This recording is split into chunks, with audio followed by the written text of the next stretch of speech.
Domo, welcome everybody. We're back with the vivid stasis, the real rhythm funky beats.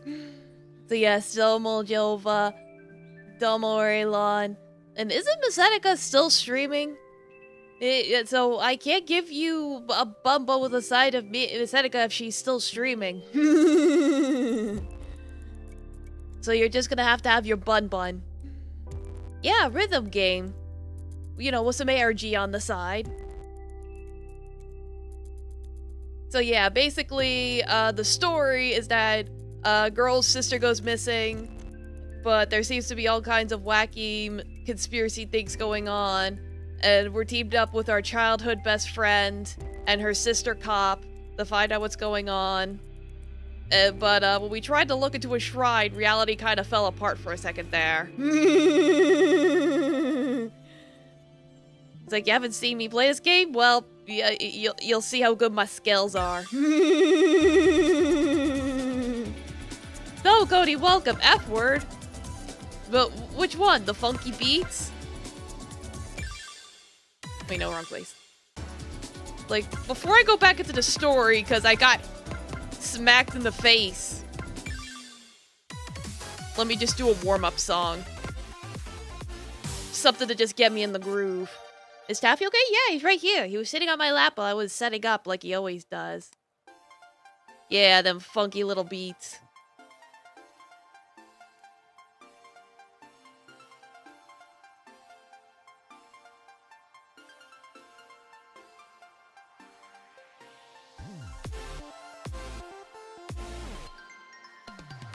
Yeah, so those of you that haven't seen me play this yet, the main gimmick is the left and right bars.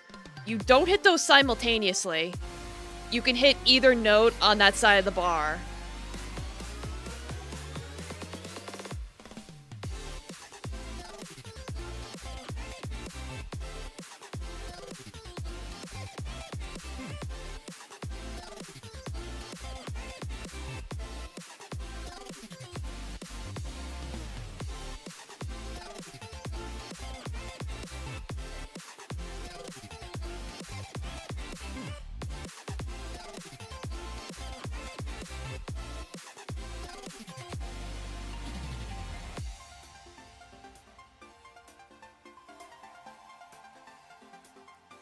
Like, this game only really gets hard when it's, like, with the hold notes, like, and the bars at the same time. It can get really tricky on the higher difficulty levels. Oops, just like that. Sometimes I let go too early.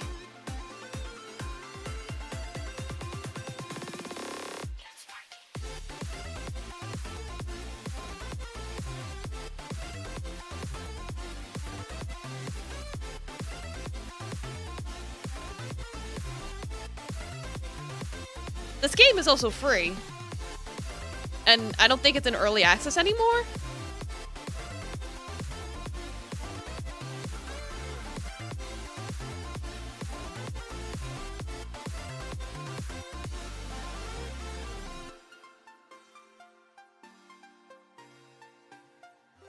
Yeah, full combo. Yay. Give Taffy a kiss later? Yeah, sure, of course. Yeah. Absolutely. But yeah, it is the piano tile falling type thing.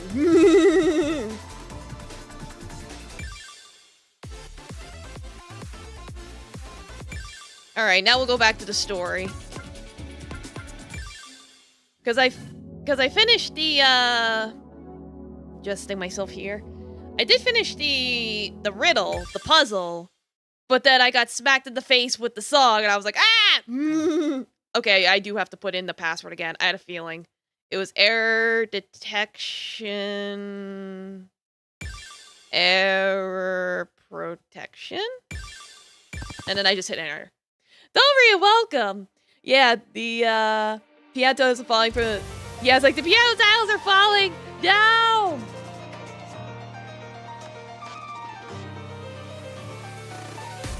Yeah, it's like, you guys don't have to worry about me sitting here for half hour solving the puzzle yet. I did that last time.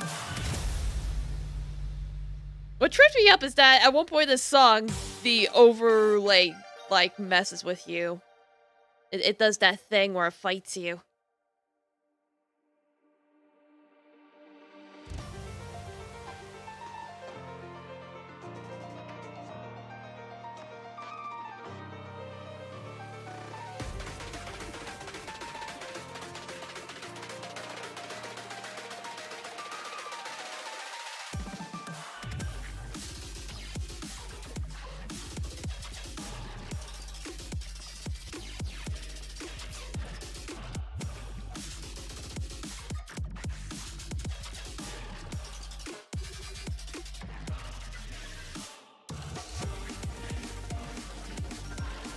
Yes, hello Ryu, hope you're doing well. As you can see, I'm trying to lock in. I can hold notes.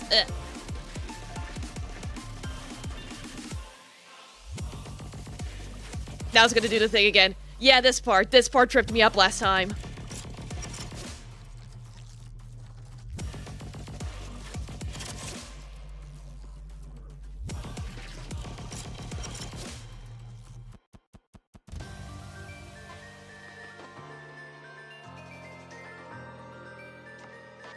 This part killed me last time. At least I figured it out this time.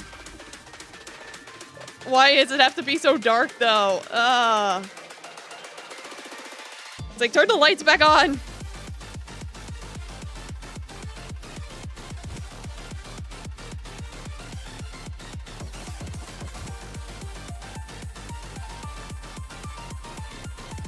Yeah, and if that challenge bar goes to 0, I die. Literally.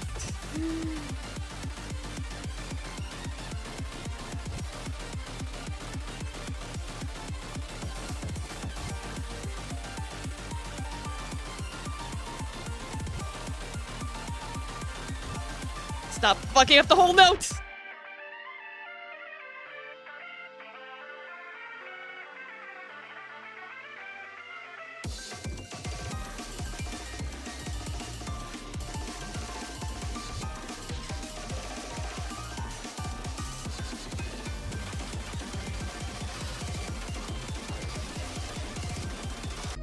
Ah, Jesus fucking Christ! Oh god, what was that giant paragraph? Yeah, dude, normally I'm like, oh no, you don't have to sing every time. You're more just your voice. But you're at 36k points. You're a great lurking channel, but when the heck are you gonna do another karaoke night? For context, you collect karaoke VTubers, and out of 200 plus, your top 5. Well, first of all, thank you, I'm flattered. Second of all, I don't know. It's like I usually try and do them when it's convenient. When, like, there's nobody in the house. Which might not be for a while. Probably after I take my, vacation. It's like, the house will be- I know the house will be empty after I come home, so... I'll probably schedule it then.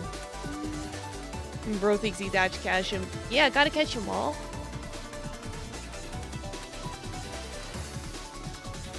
Yeah, it's like, once you start fucking up the combo, everything just falls apart. Yeah, I am shiny. But yeah, Double Surveillance Burp, welcome, how you doing? You still like the laugh? Well, thank you. Yeah, it's like... They kick him out of the house. They live here, though! Yeah, don't worry, I'll do another karaoke stream soon. I know it's been a while.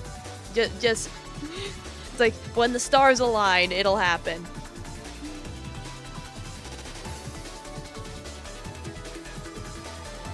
Yeah, more or less. Do I remember the 21st of September? Yes. I did ya!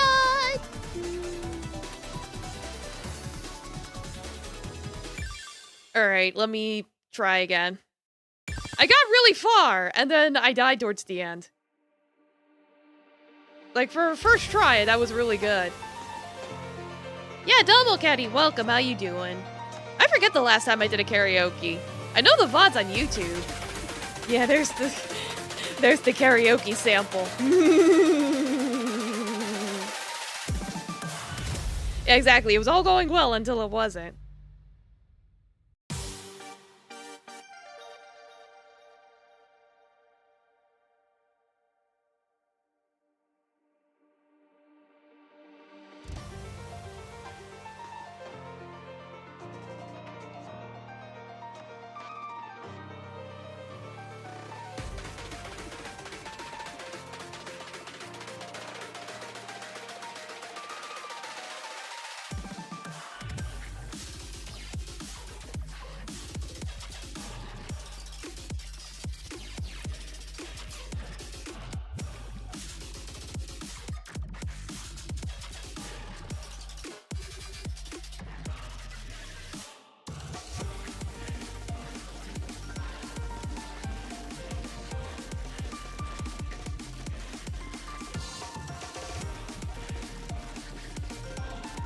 keep letting go too soon!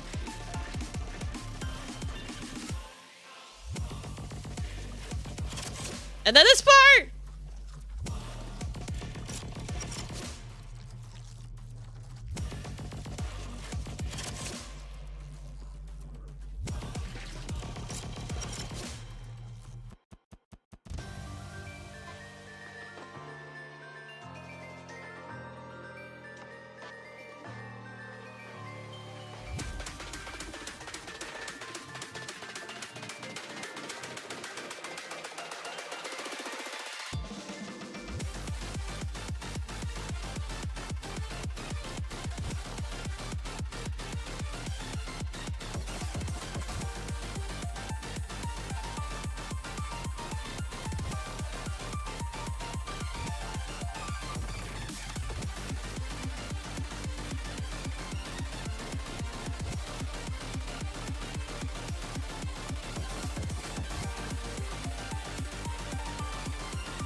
Alright.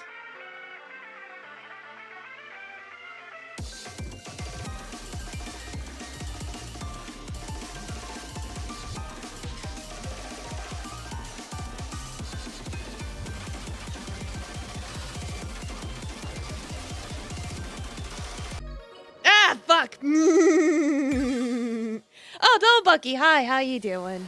I have no idea how you go melt gas in Ragnarok. Well, you did. It was the best of times. It was the worst of times.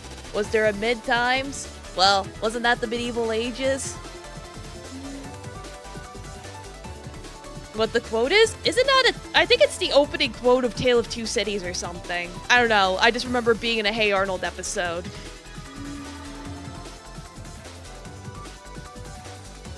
But yeah, I died again.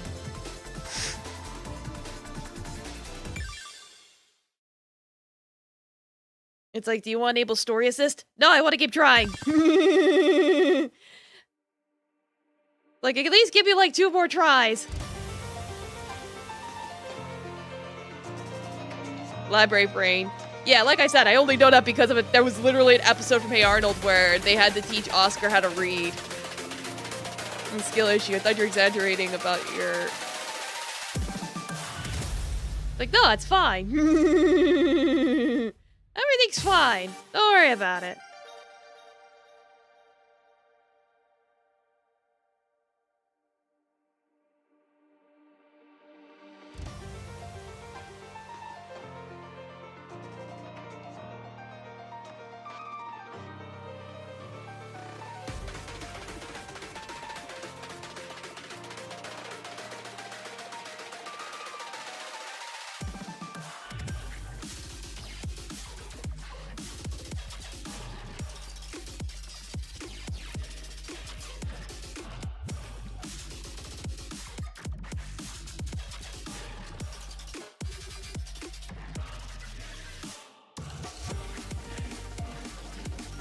Like, things would go much better if I didn't have a health bar.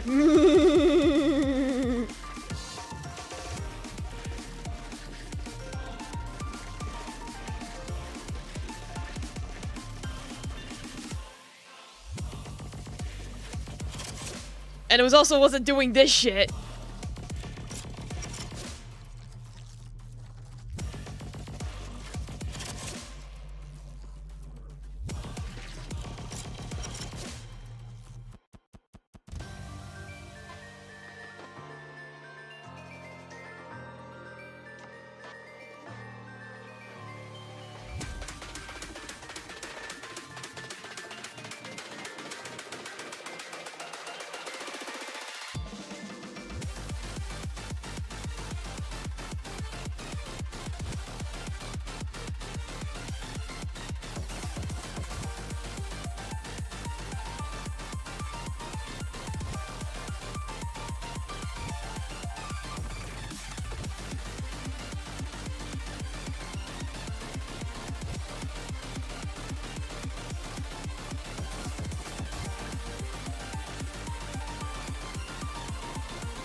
Oh god.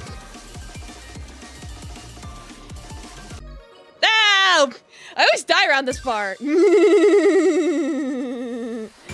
Yeah, the best D of all time. Yeah, things would go so much better if I couldn't fail. Yeah, right? Don't worry, it's fine. It's part of the process.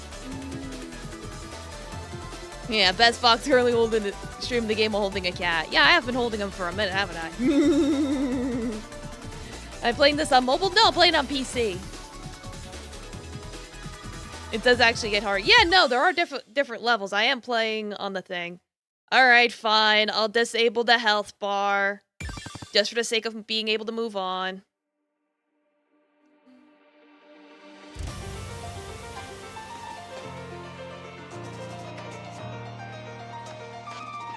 It's like, for the sake of time. It's like, I still have to finish it. It's like, unless you want to sit here for like 2 hours while I try it. Keep fighting the same boss, but dying early each time. Yeah, right?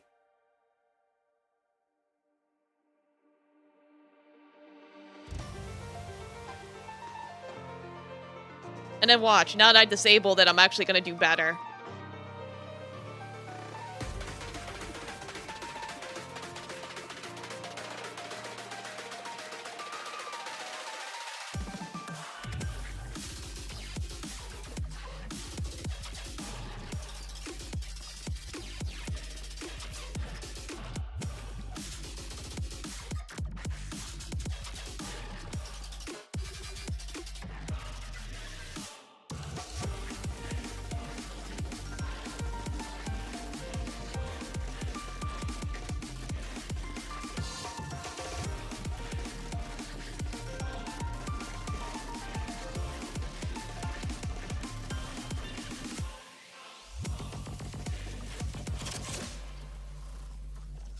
No, you're a stinky Doom guy.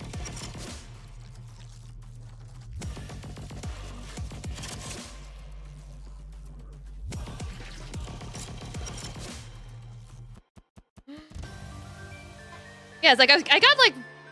I don't know how far I got into the song, maybe like 2/3, but... It's like every time I die, I have to start over, so, you know.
Yeah, with it flickering like this, it's messing up my perspective. Stop inverting the screen.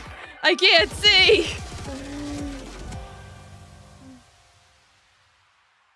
Wait, was I really only like 10 seconds away from finishing the song? Because that's usually where I would die. Yeah, be kidding me. Yeah, if you disable the health bar means you're never alive. Yeah, you're dead all along.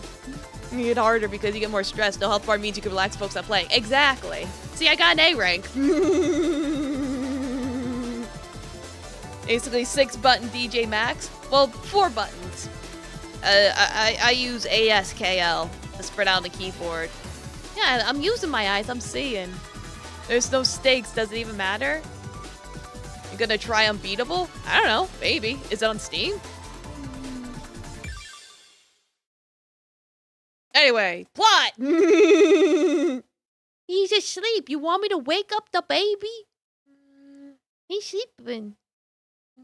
A click. A bang, and then silence. No impact, no splatter, no death.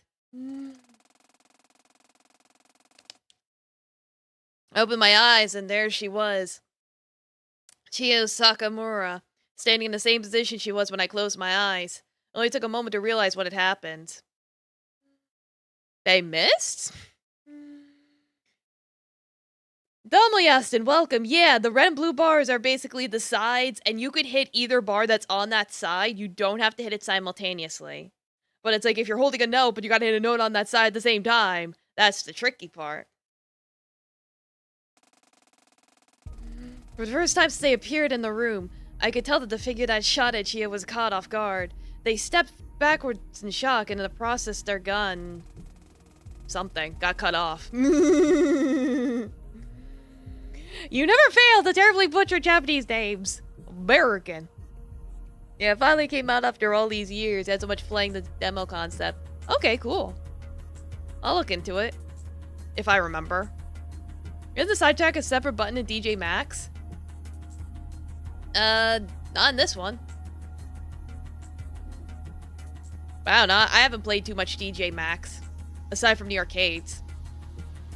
Ari was on it immediately, rushing over with lightning speed.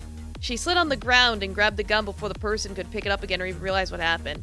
Yeah, like on the ones where you play it in the arcade, usually there's like the vinyl you go with. And it's their fault for having difficult names. Yeah, right? She slid on the ground and grabbed the gun before the person could pick it up again or even realize what had happened. You will find me again. Regained their composure, even if only slightly. The figure turned to me again. I felt myself assaulted with the overwhelming sorrow again. Ah, yes. Bakushin! Bakushin, Bakushin! Double Fortune Clouds, welcome, how you doing? No haunts today? Yes, haunts today. We could have haunts today. You could have haunts right now.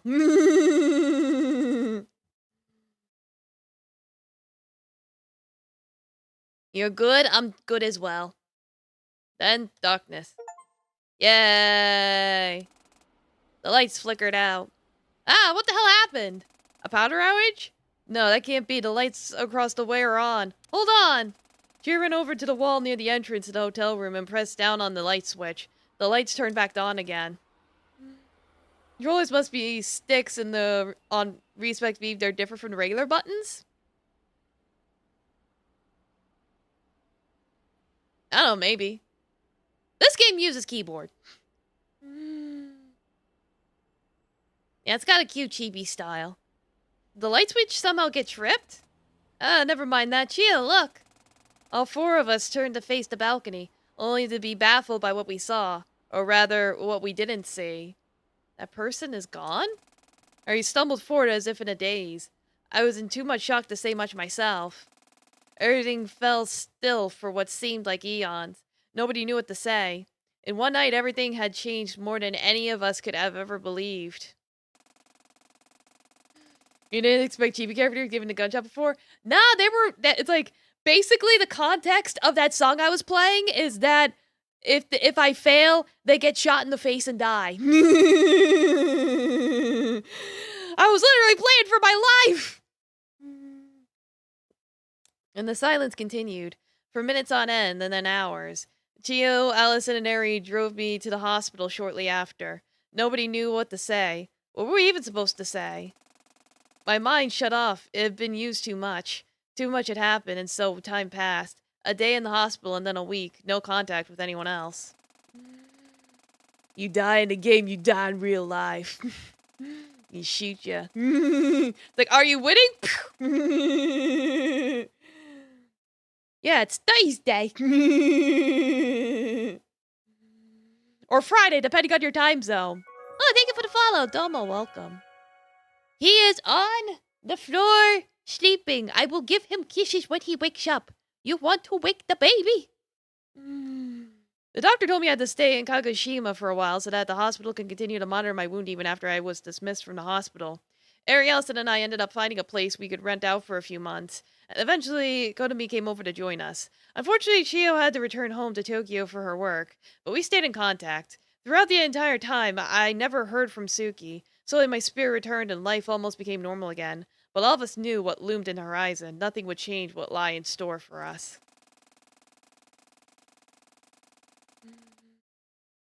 Do I have a sound bite for my laugh? It's like, I've been asked that before, but nah. It's like, it's one of those things that just naturally comes out, so if I were to try and record it, it wouldn't work. Wake the baby. Don't wake the baby. Shot in the face, and you're to blame. Well, then you give love a rhythm game. The first step we decided was to go back to Chio's home in Tokyo. The Sunrise Foundation was a company we at least knew existed after all, and their headquarters were based in Ikebukuro. It would make the most sense to look into them there. That strange figure that tried to shoot Chio didn't show up again. For a while, all of us lived in perpetual fear of them, and that fear subsided as we took the time to focus on living happily. Especially since none of us knew where the road ahead would take us. It only made sense to enjoy taking a break from all of the action.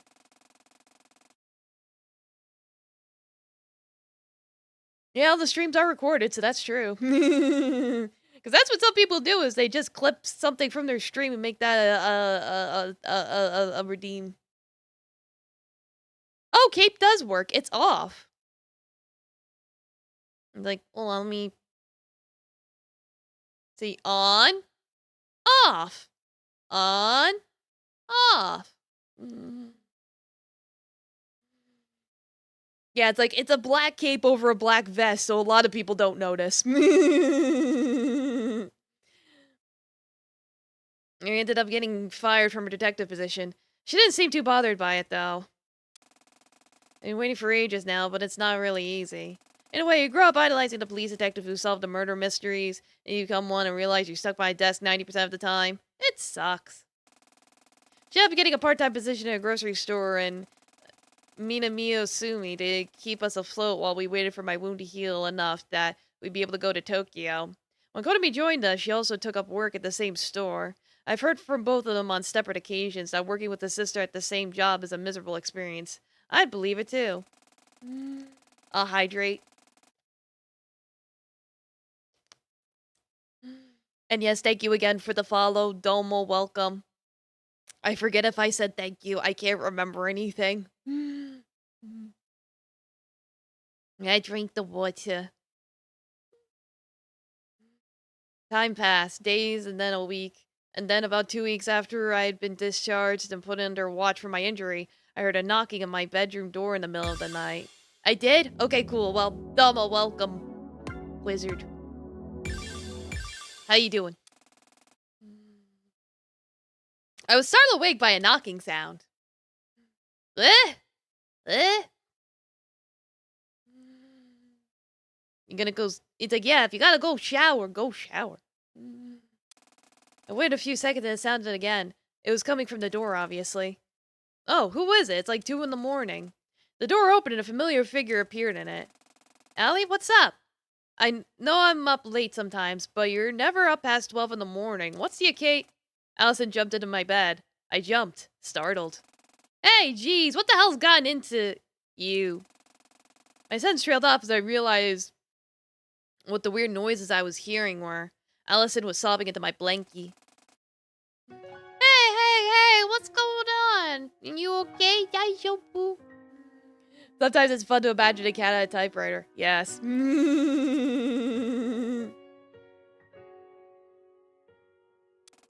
Allison lifted her face out of my comforter and looked at me with tears in her eyes.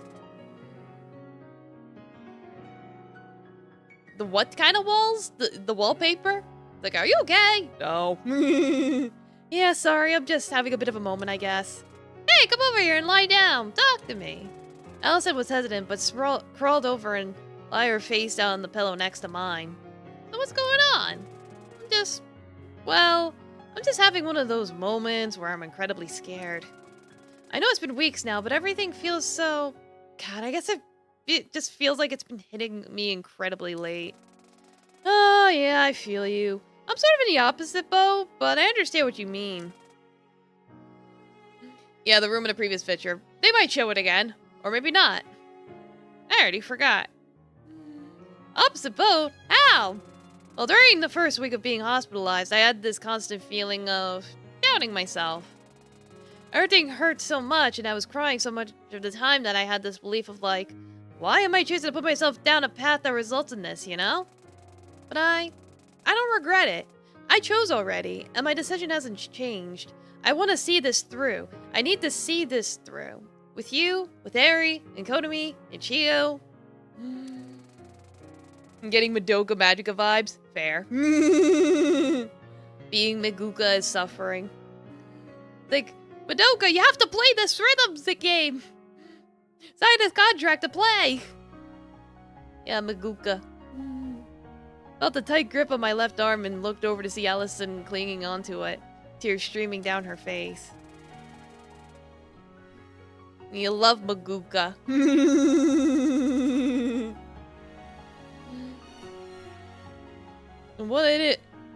But what if next time things are worse? What if things just keep getting worse and I lose you? I can't do that.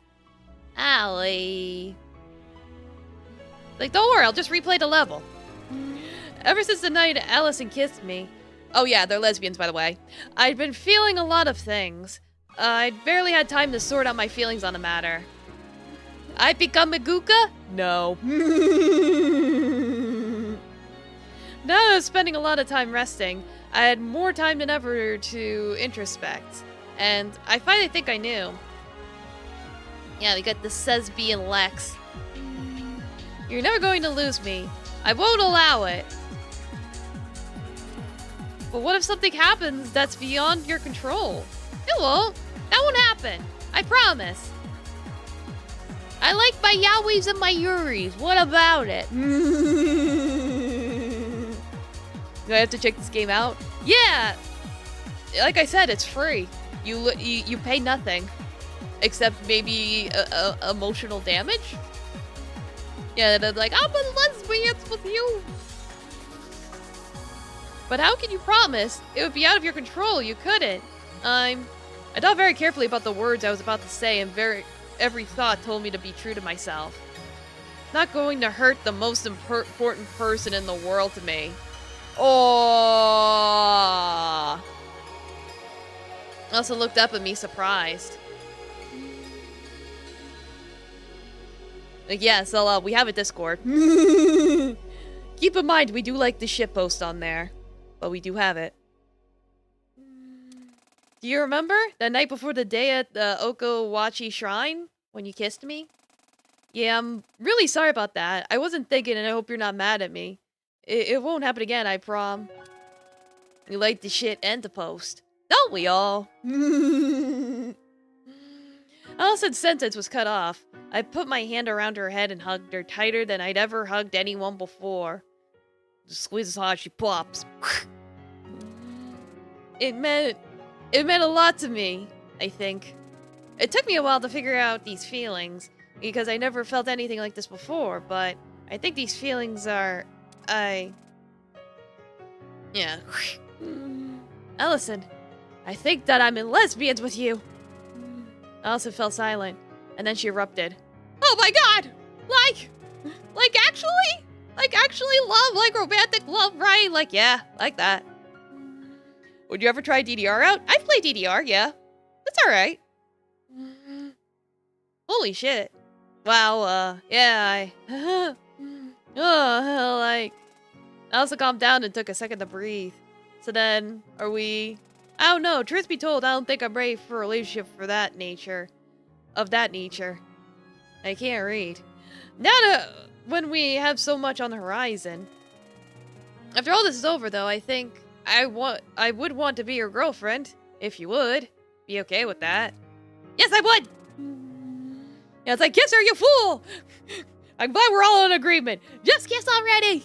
Very much so! She was so cute.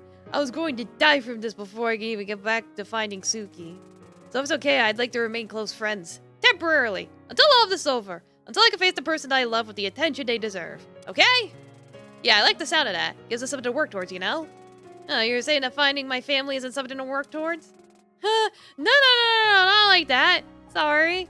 Relax, Allie. I'm just teasing, but I agree. So until then, just besties. Besties forever. I can't tell if you're serious. You haven't opened your eyes this entire conversation.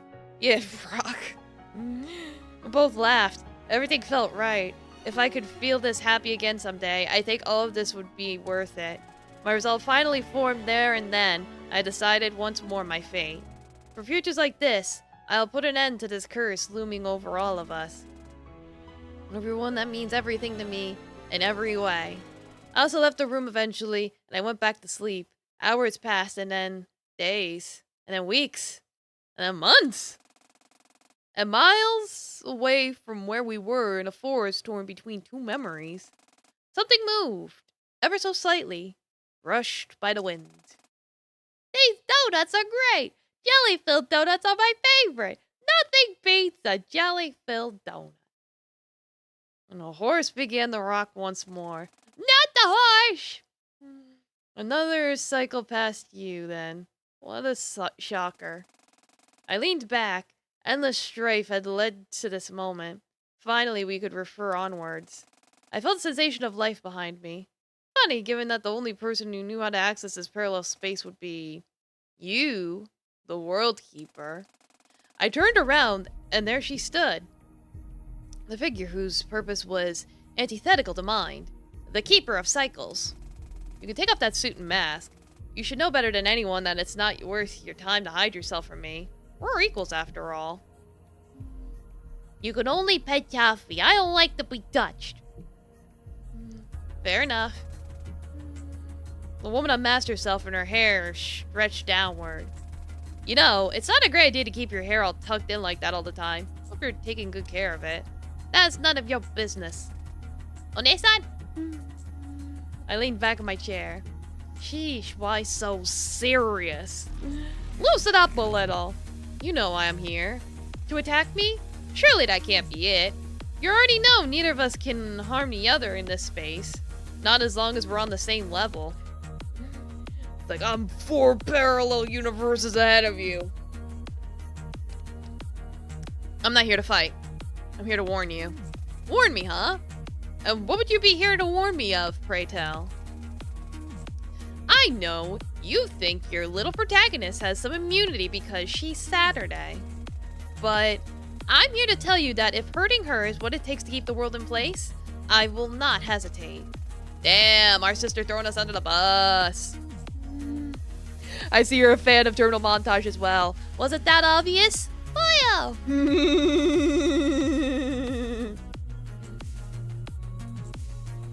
Oh, please, tell me something I didn't know.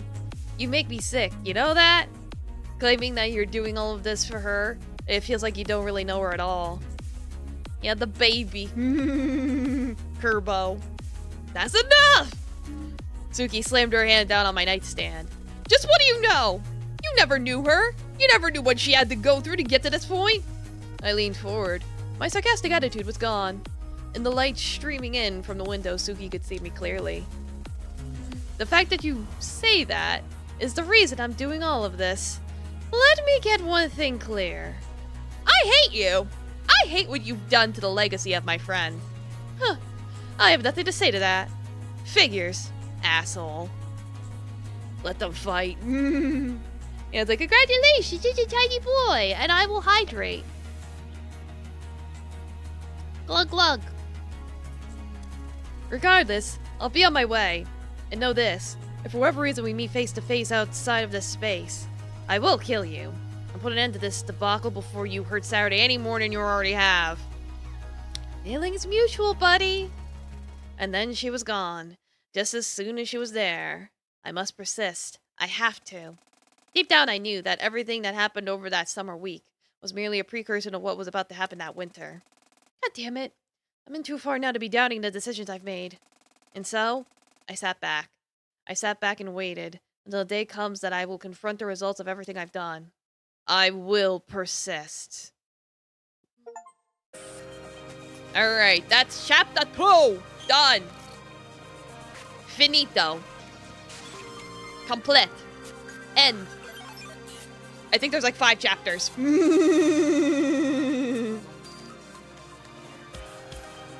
Yeah, Yeah, let's start chapter 3. Just go straight into it. For a while now, I've been having this dream. In this dream, I'm not whole. I've been torn apart by something I can't quite comprehend. Split apart, not organically, but with brute force. I, as I exist, am doomed to the fate of being an observer, unable to interact with what I'm watching. A girl in a lighthouse overlooking a clay doll representation of humanity. While those I observe can move between spaces, I am signed to this space. All of this is to say, if I am between the binary and ternary, and she's on the binary, what does that make you? One-nary? Four-nary? Ugh.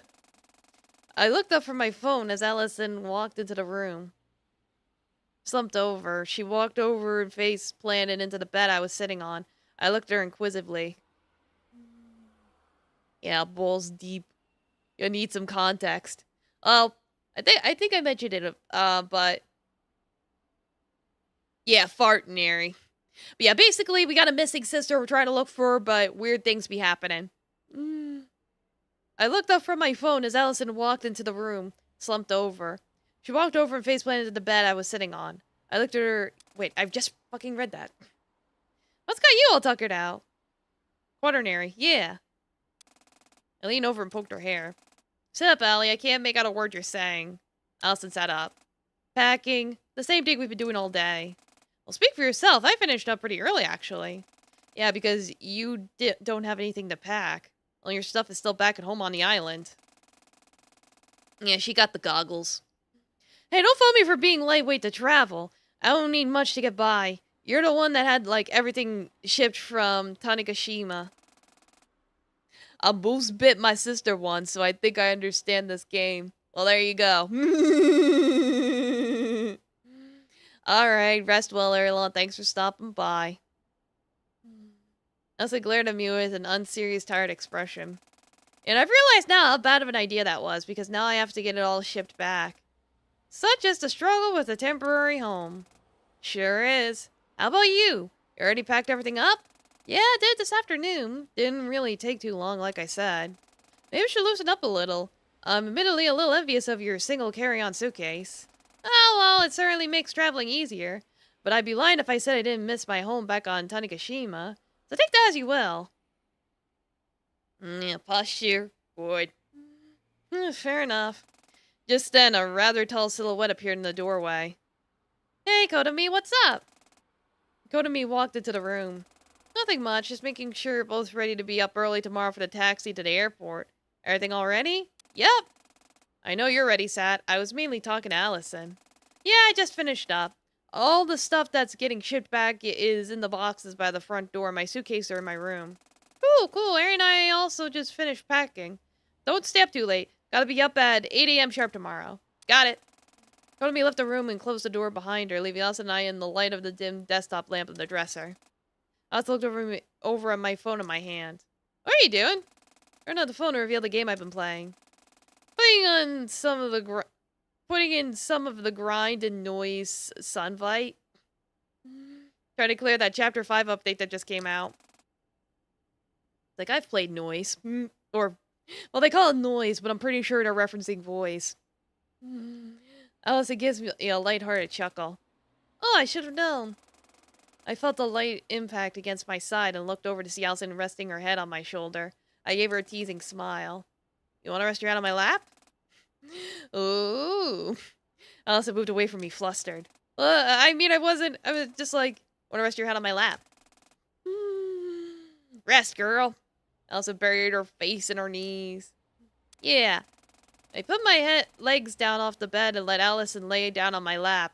I looked down at her, still flustered with her eyes closed. Cool, another CG. Hey, you can't fall asleep there, you know. You can't stop me. I can revoke your lap privileges. But you won't. I laughed softly. Yeah, you're right. I guess you're the sleeping beauty then, huh?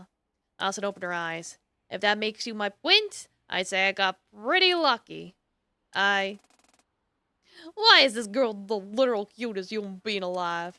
Yeah, they're gonna cuddle. Oh, was that too far? Sorry. No, it's okay. I just was not ready for that. Okay, so for context, Saturday, that's not her real name. That's her name that she gave herself after she transitioned. An awkwardly long silence passed. Hey, I wanted to ask, are you okay? You've seemed kind of out of it all day. I guess you do know me too well for that to go unnoticed, huh? I guess it's not so much that I'm out of it, more so that it really feels like this time, short as it was, is coming to an end. 3 months is that stuff that happened at the shrine, and I guess I just got too used to things actually having calmed down. Yeah, it is an interesting choice for a name. It's like, just have Saturday meet Wednesday Addams. Because once we step foot in Tokyo, we're back in the case, and anything could happen. I'm scared, but more selfishly, I'm going to miss these few months. If they weren't easy, it really felt like this was a major change in my life for the better, you know? Sorry, I shouldn't dump all of this on you.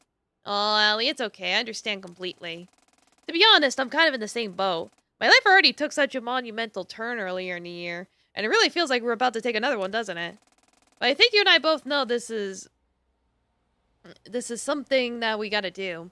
Like either of us to go through all of that and just walk away. Yeah, I agree with you, but it's still scary, you know?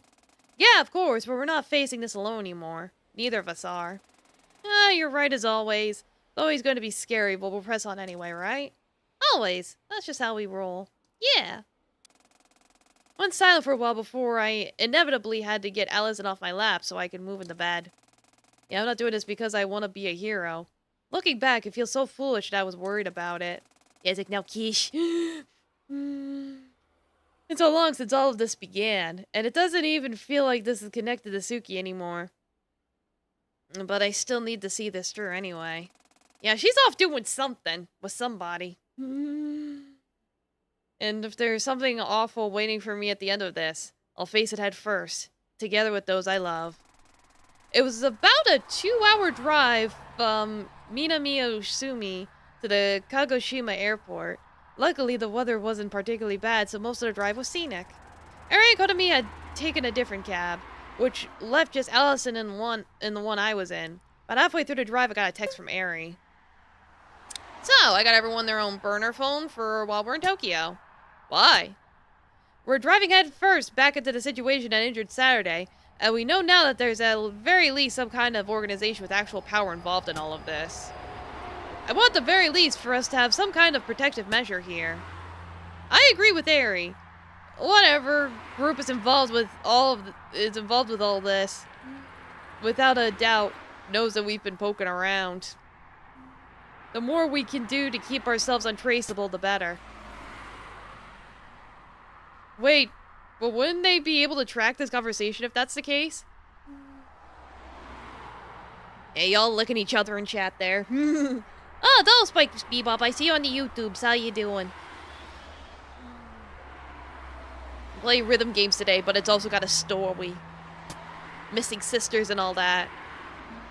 Why are we talking about this in a group chat? Lol. Wait, yeah, Saturday has a point. They can technically track this conversation, yes, but they wouldn't actually be able to get the numbers of the phones from this alone. Ah, okay, I get you. If you go to me hers, I'll give you 2 yours once we arrive at the airport. Just let you know in advance to save explaining it in a crowded space. That makes sense. Thanks, Aoi. Yeah, no, it's no problem. That fucking ambulance again! I put away my phone and looked out the window. We were passing through, Tarumizu. The ride was relatively quiet after that, with the occasional light talk between Allison and I. Eventually, the 2 taxicabs met up at the Kagoshima airport. Airport, sweet airport. Here we are. No, I'm not letting you do that again. Party pooper. Yeah, there's like an like, they got some kind of ambiance loop going on, and at some point, like, an ambulance keeps going off, and I'm just like, ah! Go to me laughed. I'm not still used to you two actually getting along, you know. Or you hated Saturday's guts just a few months ago. Hey, I never hated her. I just had a strong idea of what she was like in my mind. You know, they say not to judge a book by its cover, right? Being fair, the only part of the book I had was the cover. When the cover involves that much ranch, it's easy to assume what the book is about. Not following along with this metaphor, sorry. Of course you aren't. Yeah, big hat for big head. Ellison and Kotomi chuckled, and we moved off the taxi drop-off area into the actual airport building. By the time we got through security, it was afternoon. What gate are we again? Ellison reached into her pocket to check our boarding pass. Gate 37 looks like. So that's down that way. Oh, wait, hold on. I want to ride the Movator. The what? You know, the Movator. Right over there. For the Truma-like thing on the ground. The moving walkway. Yeah, the Movator. Nobody calls it a Movator! You guys actually never heard it called a Movator?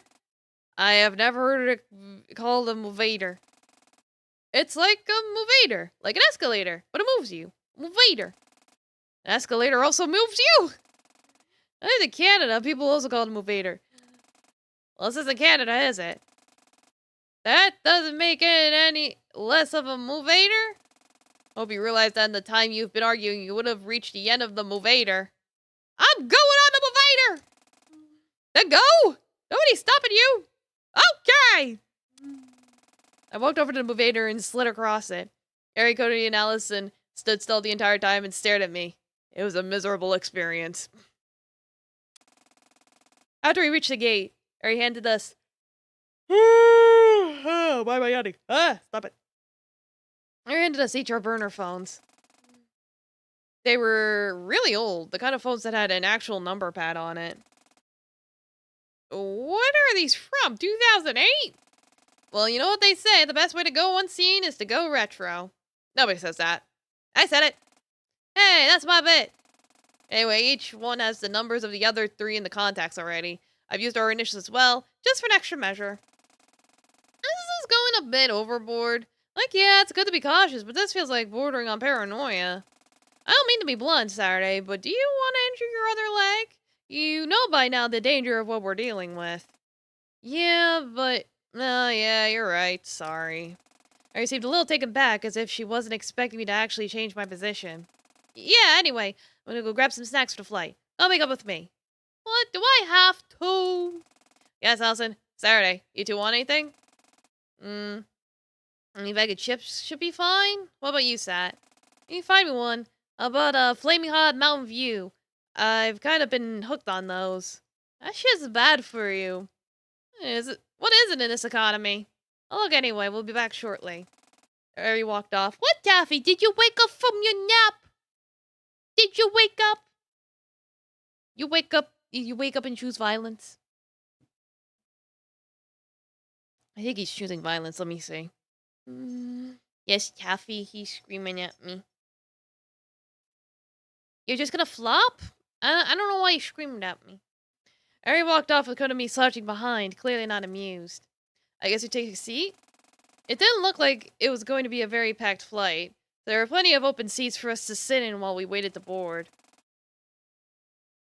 Yes, I do have pics of Taffy on the Discord. It's under the pet and food section. Just scroll up. We took a seat and waited for Ari and Kotomi to come back. I got so distracted by what was happening inside the bounds that I dropped my combo. Oh man, not even S+? That's gonna bump my rating down quite a bit. God damn it. I couldn't really complain though. I put away my tablet and rewinded the feed that was displayed on my monitor.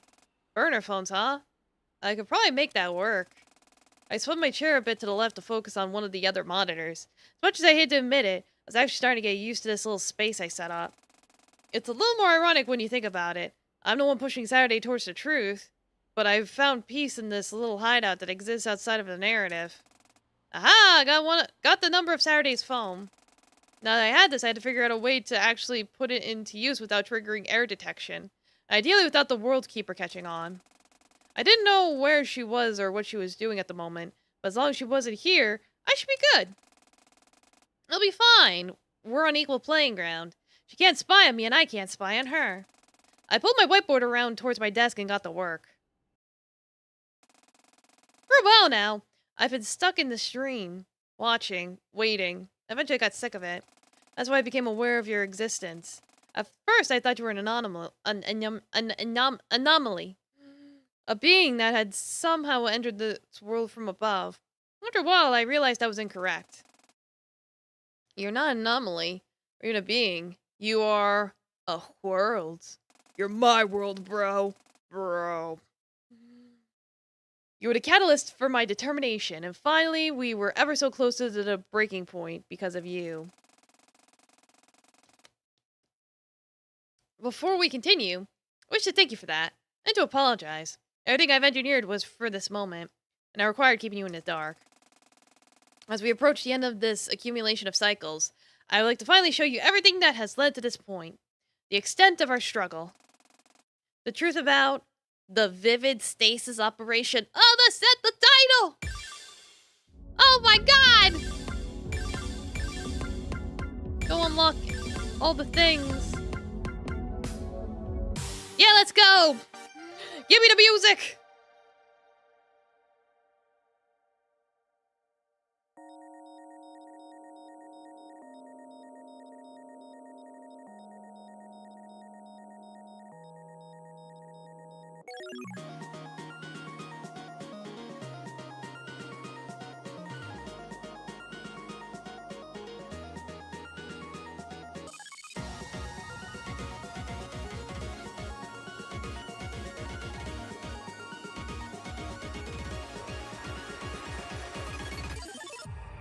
Definitely refreshing to play an easier song after going through hell.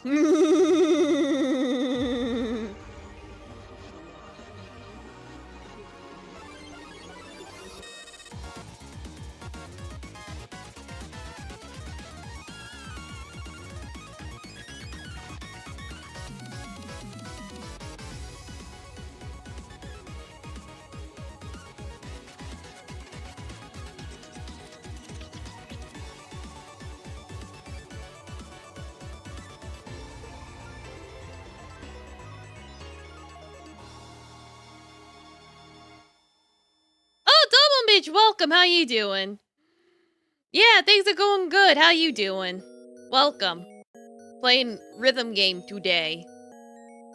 I finished the mommy issue game, so moving on to other things. Welcome.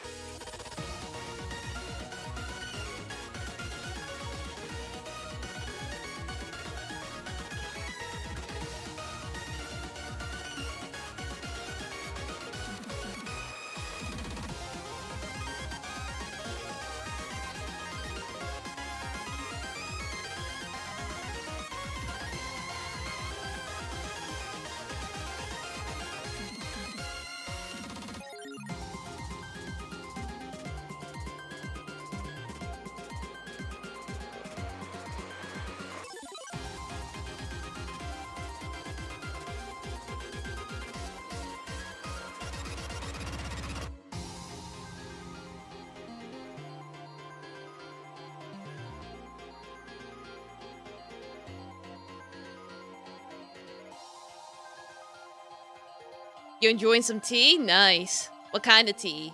Black tea? Breakfast tea? Oolong? Yay. Milk tea, nice. Cool, that's plus. I missed that one note because it did that little staircase thing. But that's okay.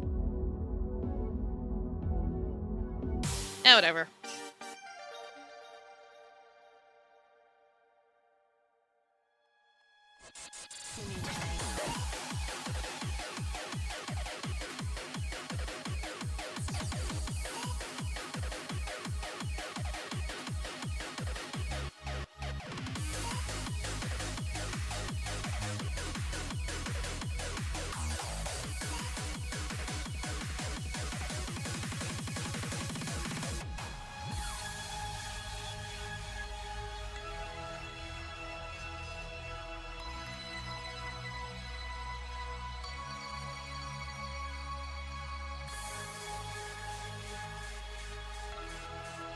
I'm just like, yeah, might as well just do the easier version. I could always come back and do it on a higher difficulty.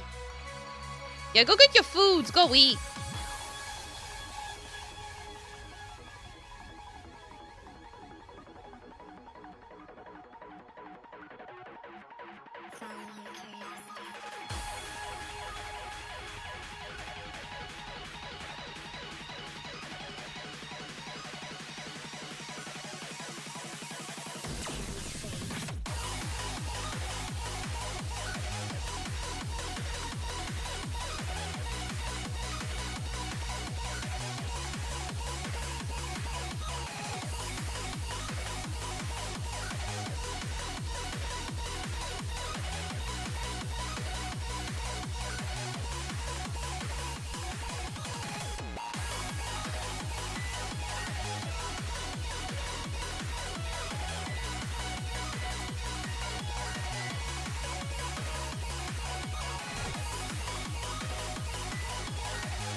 Did I let go too early? I probably let go too early. Ah, well.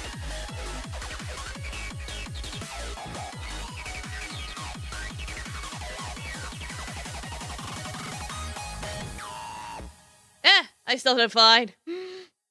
Still got over like 1,000,000 points. Double S.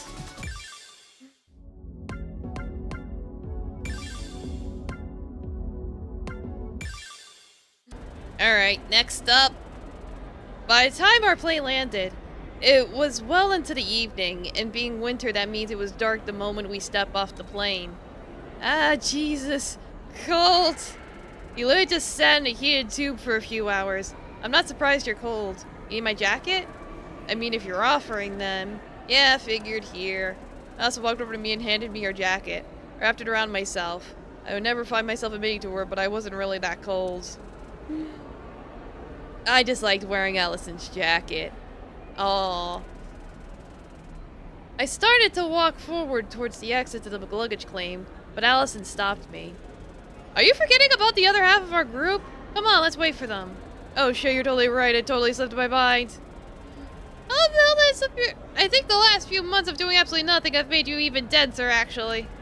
I laughed and leaned against the glass wall with our carry-on bags. Indeed, it had been months. Many months of resting. Not so much while waiting for my leg to heal up, as the wound had mostly sealed up about as well as it was going to within the first month. Instead, we had to spread most of the time working just to get to the funds to make the very trip we had just begun. We spent day after day, week after week, and month after month, saving up just enough to allow us a month in Tokyo. All of us figured that would be enough time to accomplish whatever we were going to accomplish here. Finding your sister? I found myself wondering what the next month would have in store for us. After the commotion that was the first few days in Mina Miyosumi, the topic of what had happened was treaded around very carefully. Nobody knew what to say for a while. Eventually, though, we all agreed that spending some time in Tokyo would be beneficial to all of us, both for the reason of giving us something to take our minds off of everything that had happened, and also to do some further investigation into that very same everything. God, I can't read! The Sunrise Foundation was a name that came up a lot back in those awful days in August. And the fact that nobody could quite remember or explain what it was, but knew that it was related to whatever was going on, was enough to warrant our curiosity to get the better of us. They make such long sentences. And since their website said they seemed to be based in Tokyo, it only made sense for us to spend some time out east. After a while, the shock of missing Suki vanished. In a way that didn't entirely feel right. I was like I was more used to not having her around than I was used to her being a part of my life. And then that in itself became a source of anxiety for a while. Luckily, Allison helped me through... Ah, shit, I hit the... Allison helped you through with the panic attacks. Yeah. Allison, I generally don't think I could ask for a better person in my life. Even when I was thinking this to myself, it sounds cheesy as all hell. But that's how I truly feel. Even though we said we wouldn't date until after everything had calmed down. My overwhelming feelings of love for her never got any weaker. Aww. That's not to say that Allison and I didn't have any romantic interactions at all these past few months. It's more like we're waiting to make it official. Of course, everyone else had already realized long before we told them. Eri even said she didn't know we weren't a couple until after the Geology Museum incident, way back in July. But when I'm with her, I generally feel like I could overcome anything that's thrown at me.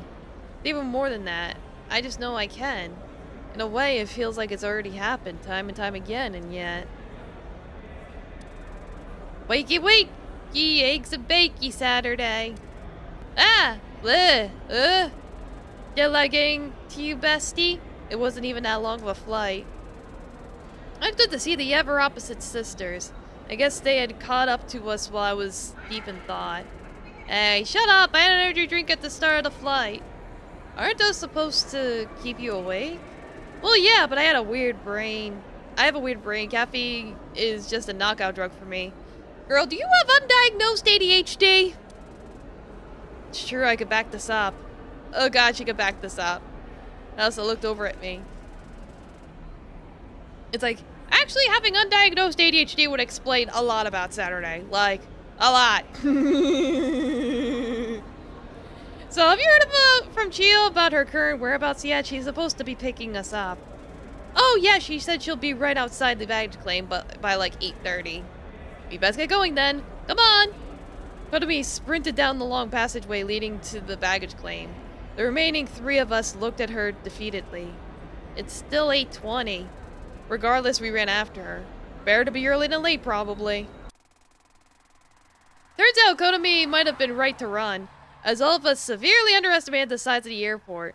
In the end, however, we managed to make it in time. The baggage claim was just before the exit, so after we got our bags checked, we stood outside and waited for a few moments.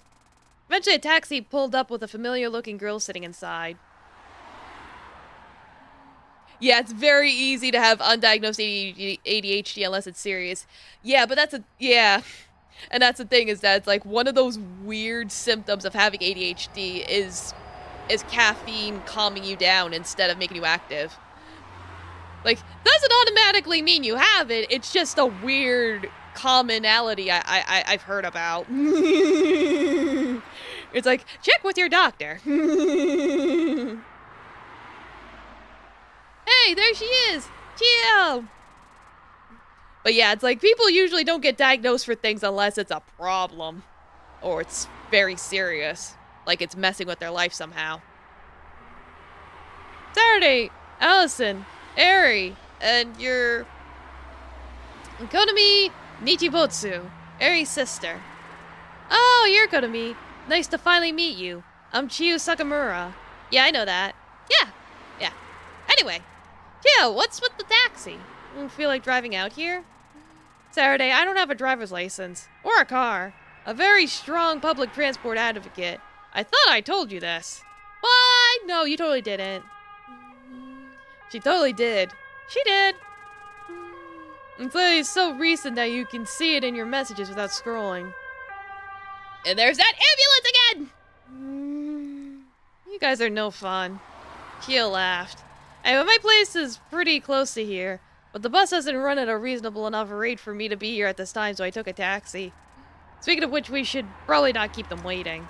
Good point. Sad, give me your suitcase. I'll put it in the back with mine. I nodded and rolled my suitcase over to the back of the taxi. Allison opened up the trunk and slid our bags in together. Despite her relatively short appearance, she was much stronger than I was. That wasn't exactly a hard bar to pass. Sat down in the back seat and the other 3 slid in down beside me.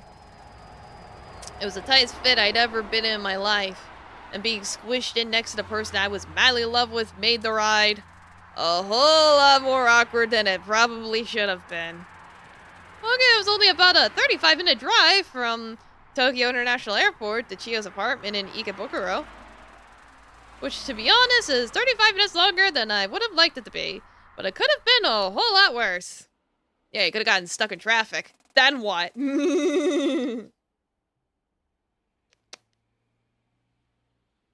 Chio's apartment was a part of a small 3-story condo. Luckily, there were a few extra rooms that Chio usually was... Oh my god, I can't read. Luckily, there were a few extra rooms that Chio usually used as office space that she'd prepared mattresses in. Eri Kotomi got one room, and Allison and I got the other, which was fine by both of us. Oh, did you finish setting all of your stuff up? Yeah, not like there was much to set up. All we had was the stuff in our carry-on bags. That's fair. We're Allison and Eri. I think both of them are in their rooms. We had to get up early to pack for our flight, so it makes sense that at least some of us would be exhausted. You guys aren't, though? I'm nocturnal. There are times where this is about the time I wake up. Oh, I see. Doesn't sound healthy. But I'm not your caretaker, so I won't pry. Not my problem. Appreciated. My sleep schedule is already enough of a hassle. You guys wanna sit down in the living room and chat for a bit? I haven't had the chance to meet you yet, Kotomi. Yeah, real. Gotta love having those weird sleep schedules. Sure, I'm assuming You'll still be up for a bit too, right, Saturday? Yeah, of course. I'll join you guys in a minute. Let me go check on Allison first. Sounds all too familiar. Sure thing. Tio and Kotomi walked down the short hallway to the living room, and I started walking up the stairs to the bedrooms that Chio was letting us stay in. I slowly opened the door to the room Allison and I were staying in. Sure enough, Allison lay inside, passed out cold. I backed out of the room slowly, but then I heard a soft voice from below me. Saturday. I looked back, and Allison had one of her eyes open looking at me. What's up, Allie? Can you do me a solid and fill up that glass with water? I don't have the energy to get up and do it myself right now. It's not like you just woke up at 2 a.m. or anything. Ohio Gozayo morning? She pointed to an empty glass on the nightstand beside our bed. I laughed. Of course I can. Hold tight. I grabbed the glass and walked over to the adjacent bathroom and filled it up with water. And I brought it back to the bedside, and I leaned down to place it on the nightstand. Thanks, Saturn. Love you. Wah! I'm still caught up by Ellie's sleep talking. I don't even think she realized what she was saying. Then we'll probably forget by the morning. I regained my composure and smiled and then hesitated for a second before I left the room. Well, if you do, Ellie, go get some rest, okay? Closing the door, I stood in the hallway for a solid few minutes to wait for myself to stop blushing before I went back downstairs. Chio, Kotomi, and I sat in the living room for the next half hour, talking about how life had been, the past few months. Felt this sense of almost familiarity. Growing up, I had always been the loner aside from the few friends I've had. Even then, aside from Allison, none of my friends felt super close to me in a sense. But now I felt like I'd really found the people I loved, and I would do anything to protect. Soon enough, Kotomi went to bed and Chio followed. I sat in the living room alone for a few minutes before retiring for the night myself. We'd agreed to spend a few days out enjoying the city before doing any kind of thinking about the Sunrise Foundation, and I didn't want to be even remotely tired for that. I want to go to Tokyo for a long time, and I wasn't about to pass up the chance I'd been given. Oh, wait, what? Didn't I live in Tokyo at one point? Did you? Like, I think that would be pretty important to remember, girl. Oh boy, now we get a bunch of songs.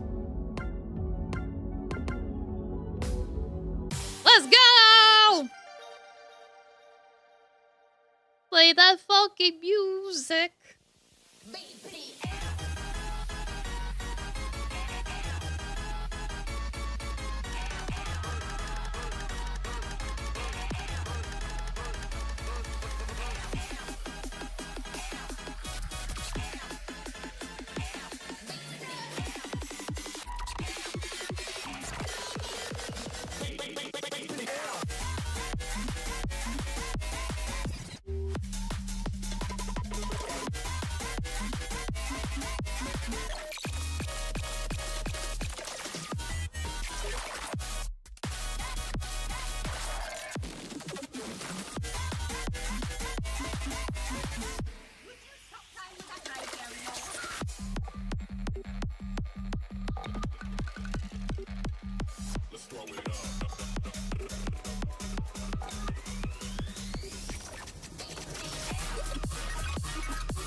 Ah, goddammit.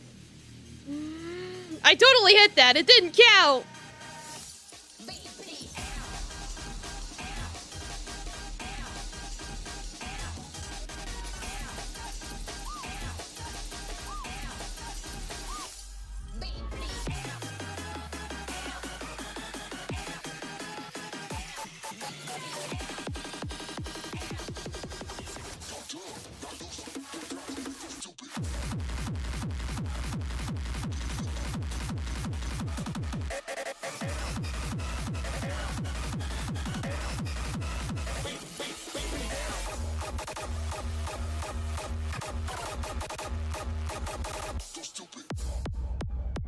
Yeah, blame the game for it. It's like, I totally hit that. You just didn't count it. You ruined my combo. How could you?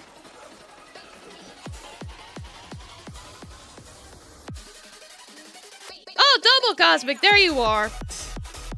You got noodles? You got enough to share with the class? Welcome. How you doing?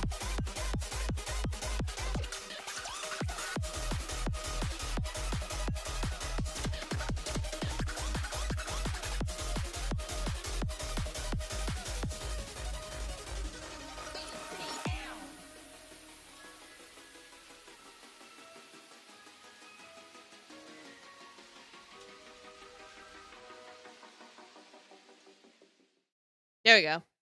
Not illegal anymore, but these noodles actually did get banned for a short time. Oh, really? Do tell. I do like me some noodles.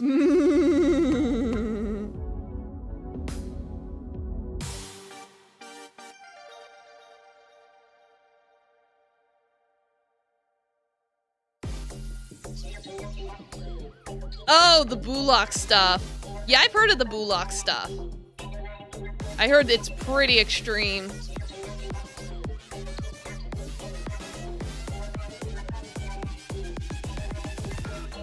Act. I messed that up.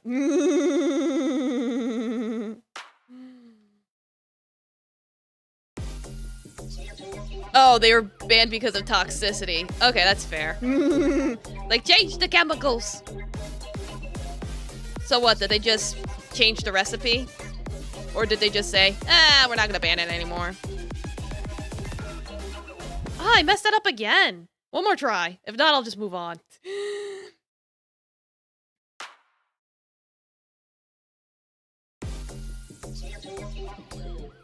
But then again, if it's in the capsaicin, I mean, there's not really much you could do about it.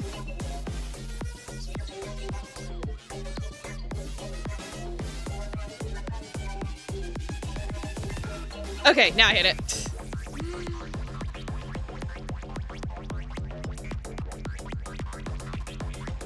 I'll probably miss the next note, but at least I hit that note in particular. I don't know why it was bothering me. It's just that it was in an awkward spot, and I really just wanted to hit it.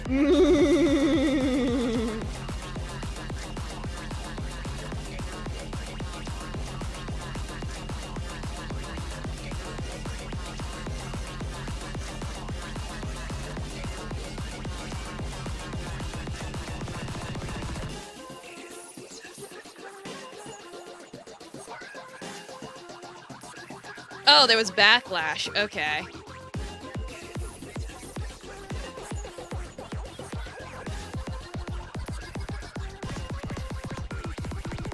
Yeah, see, I messed that up. It's like, the bar with the whole notes always throws me off.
There we go.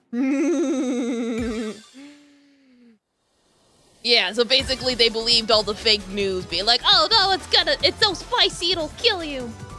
So the 4X hot chicken is still banned, but the double hot chicken and the kimchi are legal again. All right, there you go.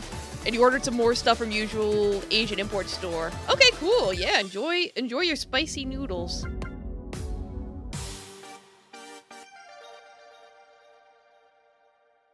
Oh, hey, Lemon Juice, what's up?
Yeah, it sounds like you can get some good deals if you order from the right places.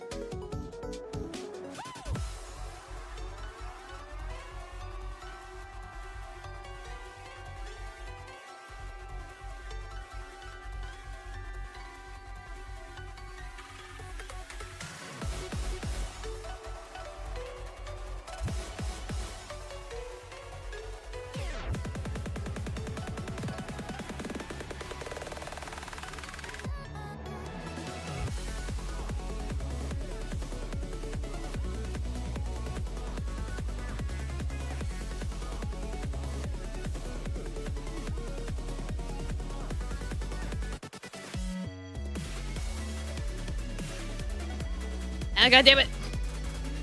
Those always throw me off!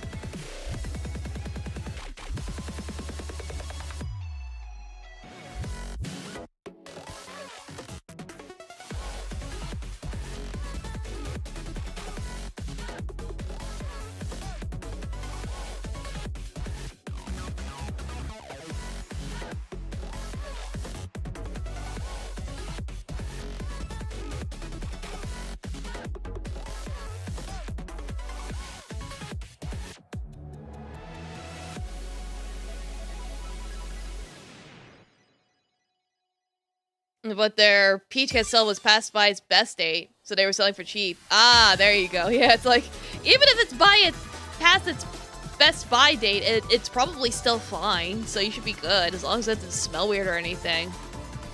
Yeah, playing the weird Tetris, playing the rhythm Tetris.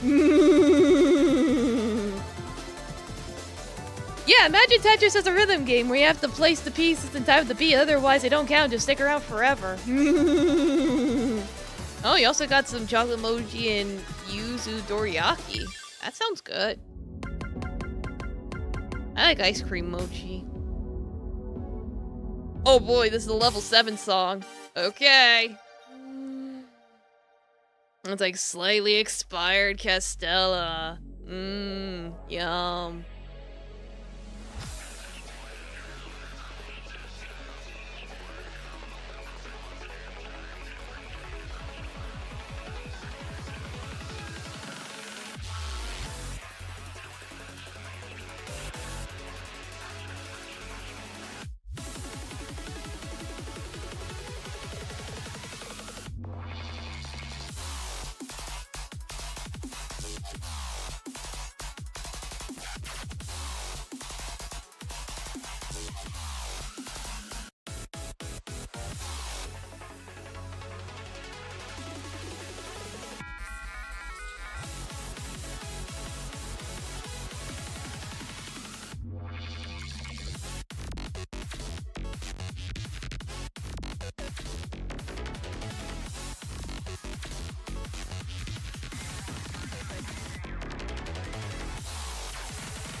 Ah, no! I totally hit that! God damn it!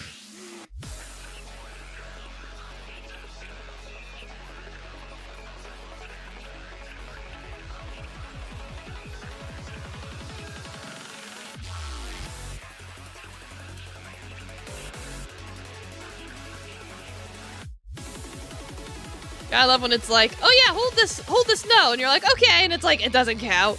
Like, what do you mean? I hit it! What do you mean?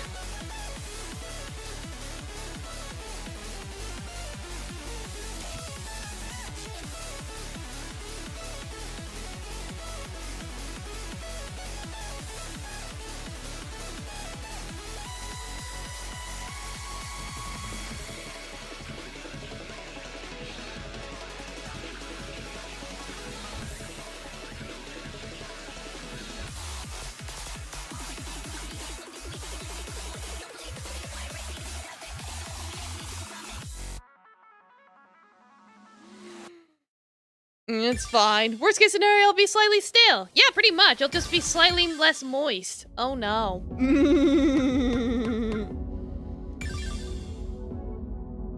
Alright, back to the lesbians.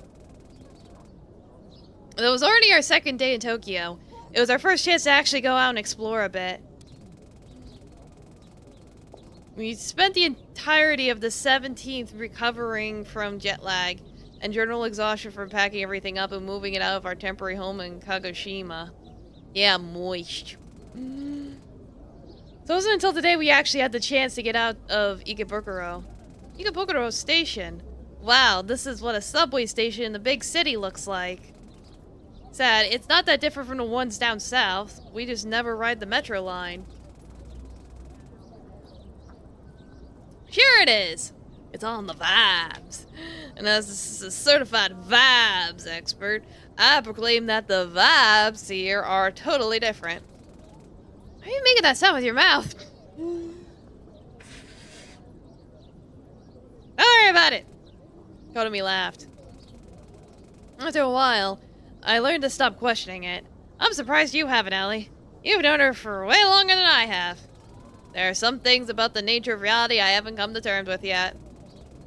Kotomi walked over to one of the automated kiosks and printed 3 tickets, one for each of us. It was just Kotomi, Ellie, and I today. Eri and Chio had stayed back at the apartment to go over the facts of the case once more. I would have liked to stay with them, but I can admit that my energy might be a bit of a hindrance for someone trying to actually think something through intellectually. Me no think good. Ironic considering you have to do puzzles to progress in the game. It was probably best to let the detectives do the work. So Kotomi, Ellie, and I grouped up and decided to take the Yurakucho line to Chiyo and check out the Ginza shopping district. Kotomi walked back and handed us our tickets. Alright, you restful catty, thanks for stopping by. Go sleepish. Go sleepish in the night. This is only valid for one trip. We'll get longer tickets on the other side. Got it. Kotomi scanned our tickets for us and we walked through. The ride to Ginza Ichime station was about half an hour. The train we were on was decorated with a lot of cute advertisements and decorations. Wow, this could be the future of public transportation. These are all things we have on the other metro line Saturday. You just always take the bus. I glared at her jokingly. You're ruining my whimsical sense of discovery. That's bad vibes, Allie. Allison sighed but chuckled. Well, the ride was uneventful. Just looking out and seeing the sights of the capital of Japan as we rode through Bunkyo and Chiyoda made the ride feel like the gift of a lifetime for me. I was never really partial to the nature vibes of Tanegashima, even if I missed it a little having been away for so long. Even despite that, I often found myself forgetting I had lived in Tanegashima in the first place. It was probably natural after not living there for a few months, but it felt a little unnatural, like the fact of living there in the first place wasn't right. But I shook the thought from my mind. Stepping out of the station, Kotomi pulled out her phone for directions. Here we are! We can split up from here, but make sure to keep in contact through text. At the absolute latest, let's meet back at the station by 4:30, yeah? Sounds good. Where are you two going? I'm going to get to 6. I've heard a lot about it for a while and want to check it out. How about you? I'll probably just wander around the streets for a bit. It's not often you get the chance to just wander around Tokyo. What are you going to do Saturday? I'm going to take a taxi up to Akihabara. More my kind of vibe. That's pretty far out. Should I come with you? I mean, if you want to. But I know how to use a taxi system. Elsa seemed to contemplate for a second, but thought it would be better to just trust me, which I appreciated. Okay, just text me if something happens, okay? Yep, will do. The 3 of us split up, each exploring the big city in the way that appealed to us most. Despite the rough circumstances that led us here, the chance for a trip to the capital isn't worth wasting. Eri and Chio could discuss them at home, but we were all the more than willing to take a much-needed breather. Immediately after stepping out of Akihabara station, I was assaulted with a wave of sound. It made sense after all. Akiba was the biggest electronic district of Tokyo. Covered from head to toe, or floor to ceiling, with anime and video game merchandise. Holy shit, this is insane! Of course, my excitement and adoration tripled once I actually reached the main strip of Akihabara. Even though its full glory shone in the night hours when the streets were illuminated by the neon glow of the buildings from all angles, the sheer size of everything made my jaw drop. Buildings were adorned and signed in all possible positions. Even the characters on the sign seemed to be fighting for space just to say everything that the sign wanted to say. It was truly information overload, and of course I felt right at home in the midst of this. Walked around in the radio building for a while, looking at every single one of the merch items that adorned each of the floors. Why am I yawning? After spending an hour here alone, and realizing I was only on the 3rd of 10 floors, I forced myself to back out for my own good. I ended up spending most of my time at the game station arcade. I didn't often get a chance to finish arcades, one being less common in the southwest, and straight up non-existent in Tanegashima. Yes, finally an S on a 10. Let's go! I spent the following hour and a half trying a bunch of new rhythm and fighting games I never got the chance to try, falling in love with a whole ton of new games all over again. That's what Kanshi Super does? How's that blockable? At all? I'd known it for a while, but hanging out in Akiba had settled it. I'm definitely moving to Tokyo once all of this is over. Yeah, good luck with that. Kotomi was walking through Ginza, looking around at all of the towering shopping centers around her. Of course, the trip out to Ginza was little more than a sightseeing trip for her. She and Ari were never particularly wealthy, and that held even more true now that they were running out on limited funds that had been amassed during their months of working at a random grocery store in Kagoshima. Spicy? I want spicy noodles. I love spicy noodles. It's like when I go get like hot pot, I get spicy. Hi, Taffy. What's up? Yeah? He's laying on my bed. Honestly, I'm glad that nightmare is over. Never send me back to retail again. The extravagant atmosphere of everything related to Tokyo, but especially Ginza, served as a sort of reminder for Kotomi. A reminder of a fancier world that existed beyond what she lived up to that point, being stuck on Tanegashima her whole life. Not to say she wanted to be super rich or anything naive like that, but Kotomi had a habit of letting others trample over her for the sake of her own success. And you don't really make it anywhere in life if you don't learn to have the care and love for yourself as well. Depends on your mood. Space great, but sometimes you want to swallow a big ball of noodles made from 2 packages of beef noodles. Understandable. Kotomi stopped in front of a video game merch store, which weren't particularly common in Ginza. Did I accidentally walk all the way to Akiba by mistake? Well, whatever. She wasn't really one for that kind of childish entertainment as she saw it, but decided to take a look inside anyway. The store wasn't nearly as big as the large, expensive department stores that made Ginza what it was, but instead a humble one-story installation into a larger shopping complex. Kotomi browsed the aisles for a little while as she looked at titles of video games she'd never heard of. Oh, Xenostrike Legends. I think Saturday told me about that one. Though she'd never say it to her face, at least not for a while. Kotomi envied Saturday in a way. Saturday had the kind of freedom and energy that most people envied once they hit their 20s. Although Saturday would turn 20 next July, Kotomi didn't doubt for a second that energy would stick around for a long while. Maybe even forever. There was a little demo kiosk for some game console at the back of the store, and a couch set up to imitate a little gaming lounge. So for once in her life, Kotomi decided to enjoy a bit of the youth she thought she didn't have anymore, and ended up spending 2 hours in the store trying all the different video games. The owner of the store, a surprisingly older-looking woman, seemed to get great enjoyment from watching Kotomi try for hours to break all of the scores and see as much of each of the games available as she could on the limited demo kiosk. When her lunch break came, she decided to go and sit down next to Kotomi on the couch. You sure are having fun there. It's not often you get people spending a lot of time in a game store in this part of the city. Huh? Well, yeah, I guess. In like what, 10 minutes? Sorry if I'm hogging a machine or something. The storekeeper laughed and leaned back at the couch cushions. It's been an hour and a half, actually. But it's okay. Nobody else really comes by for that long, and I especially don't see people using this old thing. This old thing. Back in my day. Old thing. This is like a preview kiosk for some upcoming console, right? Ah, maybe if you're living in the year 2011. The Wii U died out due to poor sales back in 2016, but it holds up a special place in my heart, so I keep the demo kiosk up anyway. Huh. I had no idea. I don't play video games that often. Really? The way you were crushing all those scores, I thought you were a seasoned pro. I thought a seasoned pro had walked into my shop. You're having the time of your life. God, I can't read. Gotta be laughed, seeming flustered. Yeah, I'm not a huge gamer or anything. I only have time for that kind of, younger entertainment.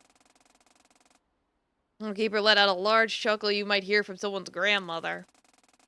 Who says video games are for the younger folk anyway? I mean, look at me! In my 50s ages ago, and I'm still here running this little shack. I don't think I ever really thought about it that way. I remember being a young adult. You grow up and then you think that's that. Your youthful days are over, and now you're an all-serious adult who has to work a 9 to 5 and never think about anything else. A Wii U? Yeah, I think that's a reference to the Wii U. That's if. Your youthful energy only sticks with you as long as you let it. Probably didn't have a good response to that, but she knew the woman was right. Oftentimes she found herself getting caught up in the bittersweet trap called nostalgia, regretting her days of freedom were gone. The truth is, if you keep yourself in the good memories of the past, you can never make more good memories in the present or future.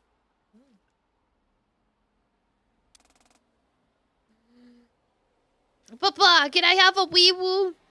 Sure, son. Wee woo, wee woo, wee woo, call an ambulance. The storekeeper stood up. This thing was a commercial failure almost a decade ago, but I still have some for sale in the storeroom. This is just my personal recommendation, but I think it's a great little console for trying out new things. Never had an overwhelmingly large game library. Nobody else wants them, but they are technically for sale. One of me thought about it for a second. What the hell, I'm not a fashionista. I don't think I'm going to be interested in much else in Ginza. Femi also stood up and walked over to the counter. She'd have walking out of the store with the console and a few games. Already 4 o'clock. Alice had ended up not buying much, instead looking around at all the expensive clothes and finally finding herself a place to sit down in the food court. Of course, she knew that she wouldn't end up buying much. She was more so just taking in the atmosphere of a place where so many people cared about their appearance and the way they present themselves to the world. So many people here in fancy, cute outfits. I kind of feel out of place sitting here with just my normal jacket. Allison was never particularly one to care about her outward appearance or presentation. And she never really understood why people would. At least not in the beginning. All this changed when Saturday came out to her as transgender, though. Thinking back on it, it's really been 7 years since then. Man, I don't want to think about the fact that September 2025 was over 7 years ago now. At first, Allison hadn't really understood the concept when Saturday had brought it up to her.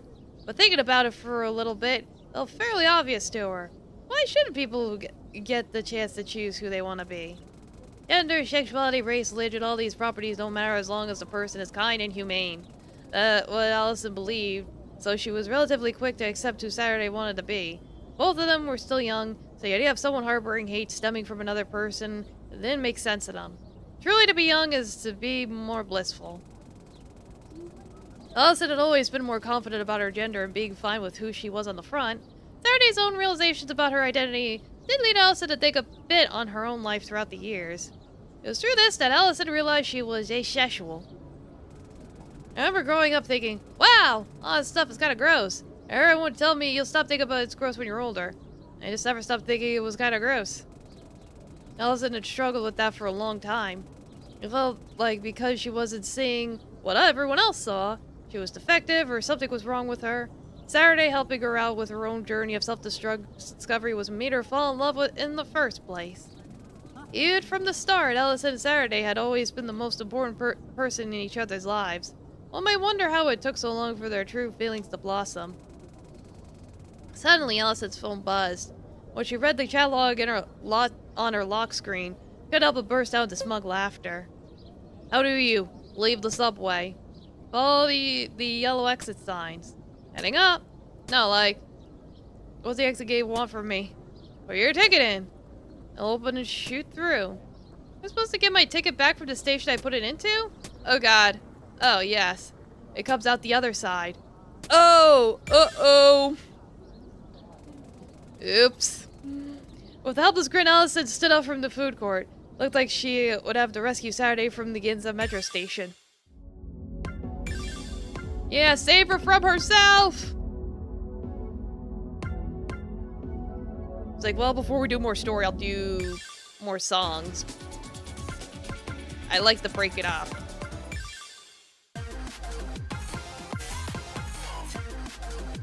Where'd you come from?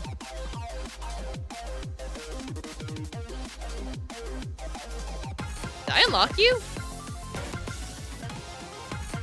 When did I unlock you? Whatever, you're here.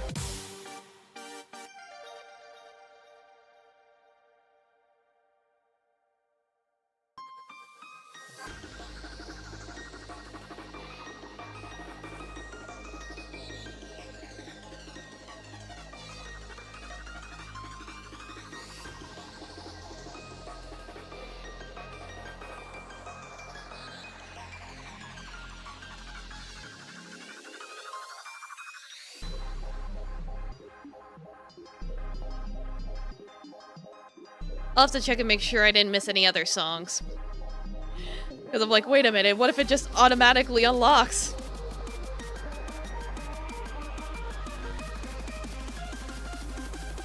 Like, now I'm paranoid!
Welcome back to the try not to break your keyboard from aggressively hitting the notes challenge.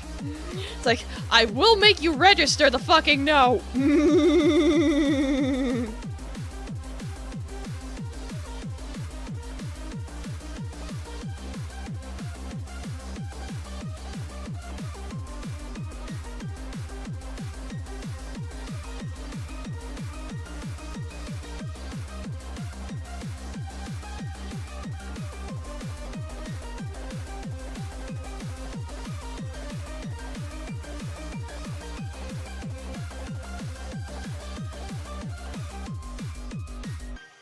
Yeah, full combo. Yeah.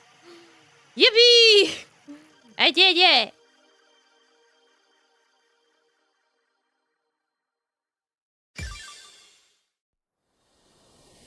Esh Kudash. Yeah, funky little gummy bear over there.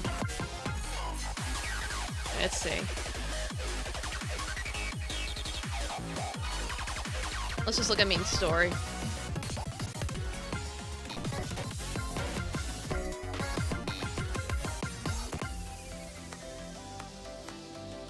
I didn't do this one. Where'd you come from?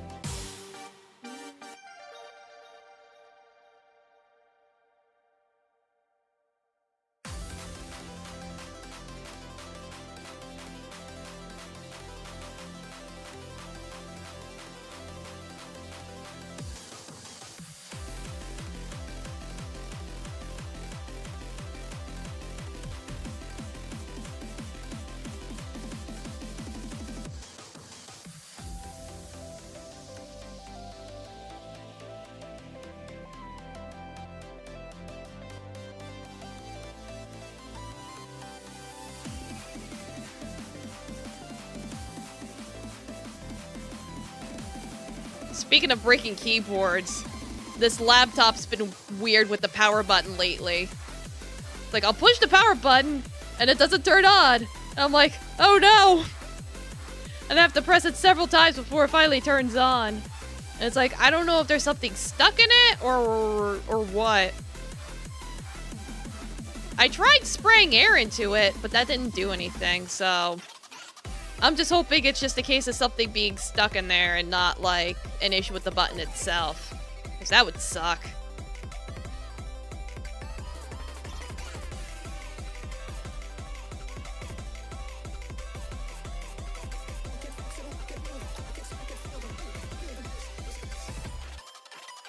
Moisture? Yeah, maybe. It's like, it did start a while ago when it was, like, all humid and shit, so... It's like some moisture could have gotten trapped in there or something.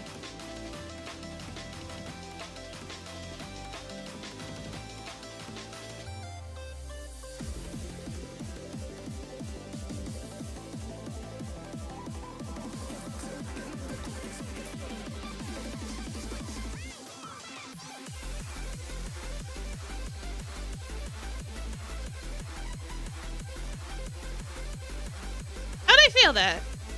Ah, whatever.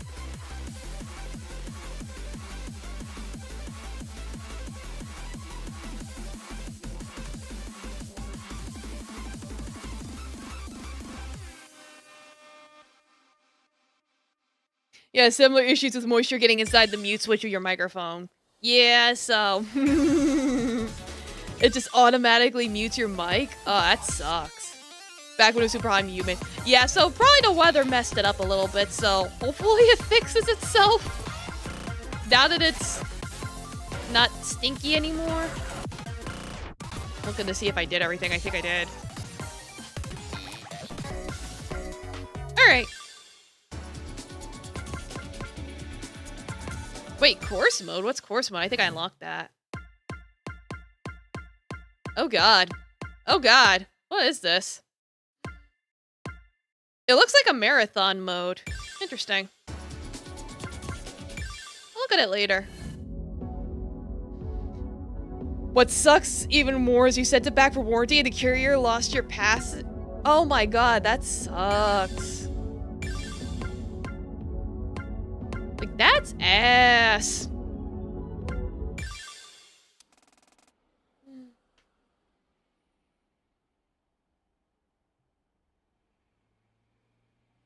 I hope you're able to still get another one anyway. Ta-da! This is exactly what we need. Theo carried a large corkboard into the room. Harry looked at her with an exasperated glare. Yeah, your whole €200 headset vanished. Oh my god, that sucks. Seriously?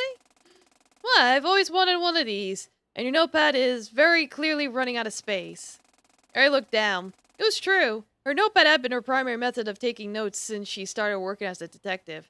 It's almost completely filled up. He sighed. Okay, one more time from the top. We know that Suki went to work, disappeared on her lunch break, boarded a ferry, went to the shrine, and then... nothing. Do we even have anything else? Chia thought to herself for a second. Nothing I could think of. Unless you can count the fact that the universe is conspiring against us. Literally. A fire without a source and a coincidental cave-in are kind of suspicious, don't you think? What, you think that there's a god out there that's pissed with us? More like a world keeper, maybe? She had said it as a joke, but Chio didn't flinch or laugh. At this point, would you be surprised? It all seems fake, I guess. Or like we're following a trail of breadcrumbs that stray just far enough from the truth for us to follow without question. That's an interesting take, actually. You think? At that moment, the door slammed open, and she and Eri both jumped. Allison, Kotomi, and I walked into the room. Oh, welcome back. How was Ginza? So cool. We had a lot of fun stuff. I definitely did not get lost to get to the station on the way back. Nah, didn't happen. Allison? Kotomi? It happened. I glared at them, and then carried the bags full of apparel and goodies that we brought over to the kitchen counter. Kotomi slumped over into the couch, absolutely exhausted. Allison, on the other hand, noticed the comically oversized corkboard and started fawning over it. Whoa, that's the biggest corkboard I've ever seen! And you've organized it so well! Are these tacks color-coded? Oh my god, and they're organized by date, followed by an alphabetical sort. This is the most beautiful thing I've ever laid my eyes on. Kotomi looked at this strange turn of character with confused expressions, while I stood in the corner just smirking. Chio was surprised by your strange passion for corkanization. Yeah, and the verticality shows approximate time. I have it looping from around 7 a.m. at the top to 6 a.m. at the bottom.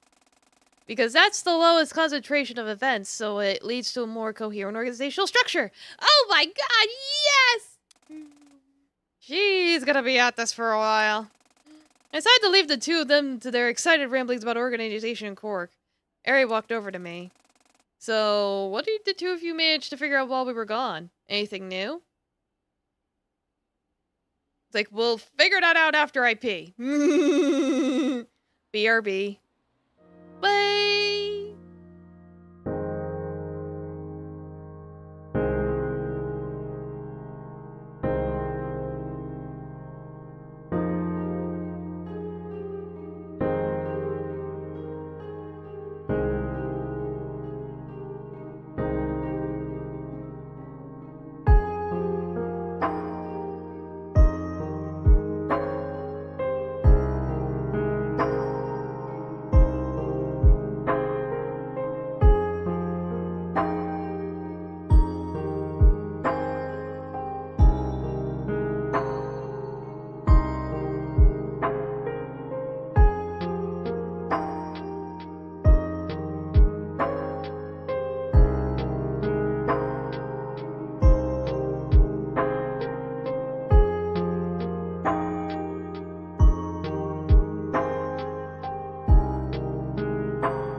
I've returned, and Taffy's on my lap. I gave him kisses. He is a happy boy. Harry sighed. Nothing, unfortunately. We're spitballing a few theories, but unless you have a good explanation for the random acts of nature impeding our progress, we've kind of hit a roadblock. Taffy, you could only stay on my lap until I have to actually play the game again. Yeah, synchronized campaign, yippee! Oh, double sleepy duck. She woke up. How you doing? I'm doing good. How you doing? Playing some more rhythm games. I think we'll need to look at some of the lesser places of interest in the Tokyo area and hope to find a new trail. You sleepy? Understandable. It's in the name. I was kind of expecting that, honestly. But I have good news. I got you a plush while you were in Ginza.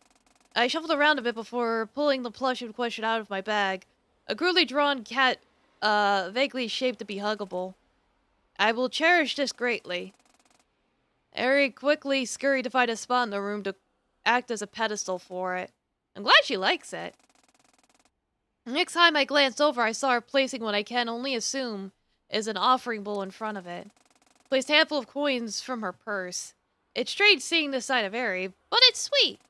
Looking back at the corkboard, Shia was exasperatedly guiding Allison through every single note placed on it, seemingly running out of stamina. And then this part happened, and then this part, and then there was those things.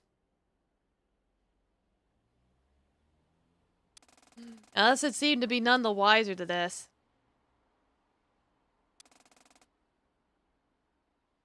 I guess I'll clean myself up a little. I walked into the washroom and splashed some water on my face. When I was washing my hands, however, I felt a vibration in my pocket. My phone? Who could that be? I fumbled around in my jacket pocket and pulled out my phone, but I didn't have any notifications. And it slowly dawned on me I didn't have vibration notifications turned on my phone in the first place. What's going on here? Reaching into my pocket again, I pulled out my other phone, the burner that Ari had given me. Maybe it wanted to let me know the battery was dying. Unfortunately, that was not the case. The display read, "One new message." Huh? That's not possible.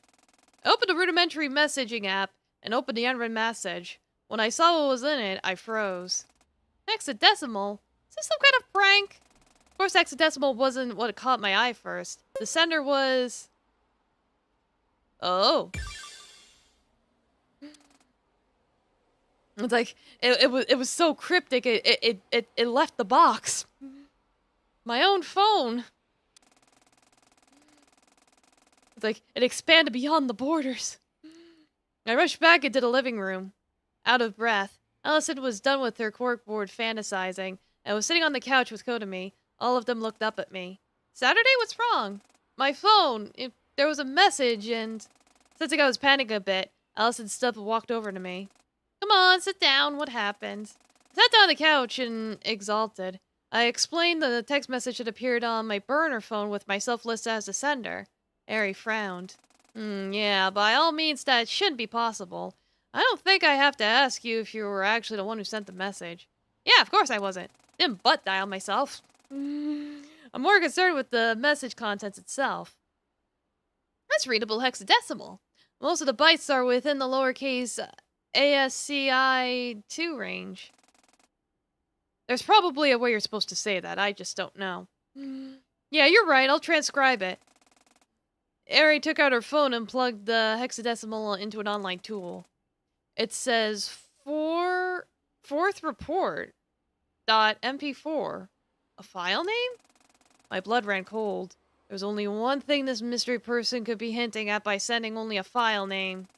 Sure enough, it led to a video on the shrinereport.xyz site, which presented a similar kind of puzzle to the original video from way back in the summer. I spent a good hour or so trying to solve the cipher. It led to an address and a time, similar to the original video, an empty lot near Shinjuku Station and a time of 8:15 p.m. on November 19th. Tomorrow. And the hack is tomorrow! We all went silent after that. It was clear what the message was asking us to do. Okay, if no one else is going to say it, I will. This is totally a trap, right? Definitely. But also one I'm not sure we can afford avoiding. Normally I'd investigate with backup, but we don't have that luxury. Ari stood up from the couch and clenched her fist. Chia, would you mind accompanying me tomorrow in case it's dangerous? You're the oldest one here. I'm sorry I have to involve a civilian in a situation like this, but I need backup of some kind, and you're definitely the most able to fend for yourself. Of course, Ari. I stood up protesting. Hold on, why just you two? I know it's dangerous, but this message was directed at me, right? They definitely want me there. Because if it is a trap, we'd be bringing you directly in harm's way. Is that my choice to make, not yours? I understand, but please, I want to know the truth. There's no convincing you otherwise, is there? Sad, are you sure you want to do this? I don't want something to happen to you.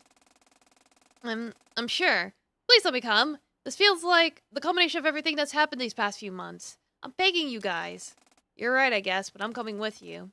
Ari started protesting, but stopped herself.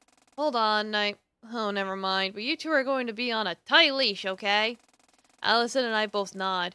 Ari knew by now that the only person as stubborn as I am is Allison, and that'd be a waste of energy trying to fight us.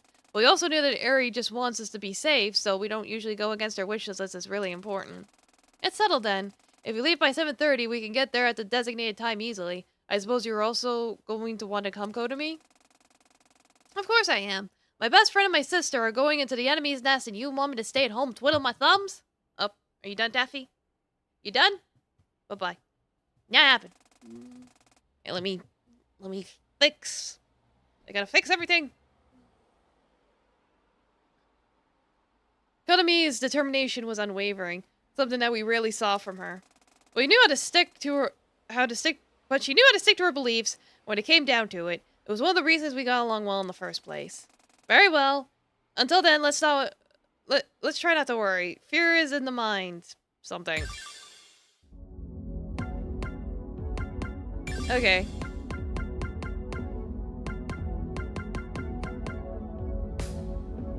Oh, this is level 8. Oh boy.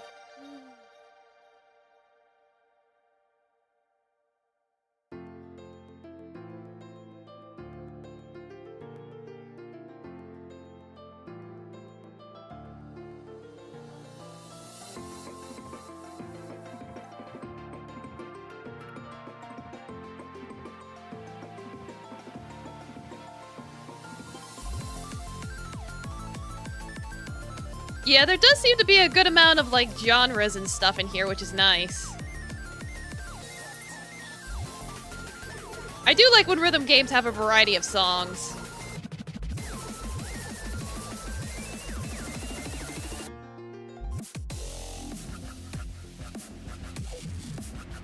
Ah, geez, I slipped. My figgy slipped and I messed up. Let me start over.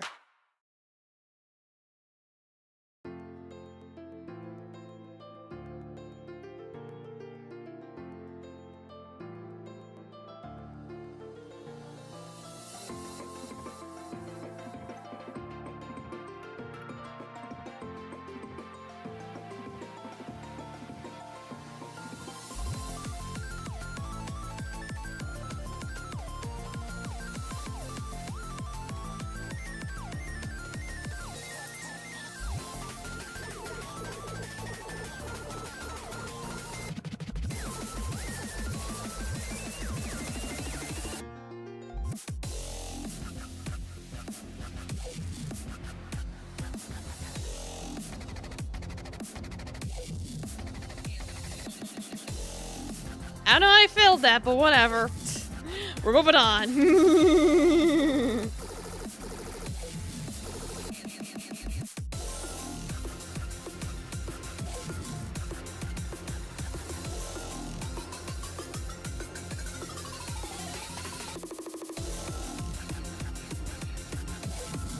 Oh yeah, it's like I've played all the Yakuza games, so I know all about the karaoke part. It's like the thing about the Yakuza karaoke is that it's very, very precise. Like, it will measure your performance to the millisecond.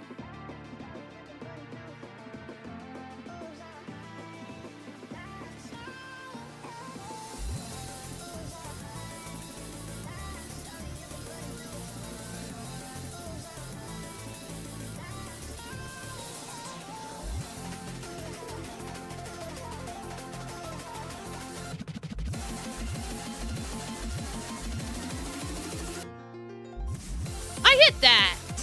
I got bullshit. Like, either I'm hitting them too early or too late, and it's just not counting it. I don't know. Like, these whole notes are my #1 enemy.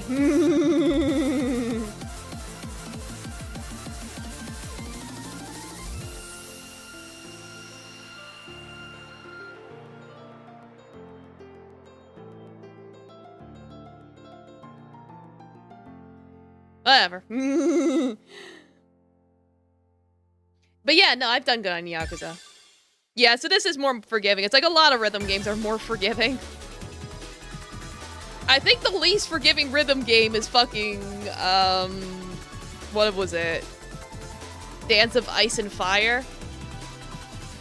In that game, you fuck up once, you blow up and die. That's a game all about perfection, and yet I still cleared it. But yeah, it's like you're looking to get a 95. Yeah, no, it's not easy. It's like, I've done well on them before. But I know they're not easy.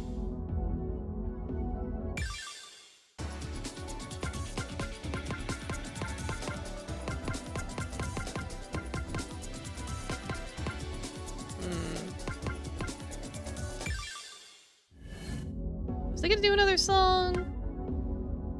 But I see there's like 3 on the bottom, so... we'll just keep going.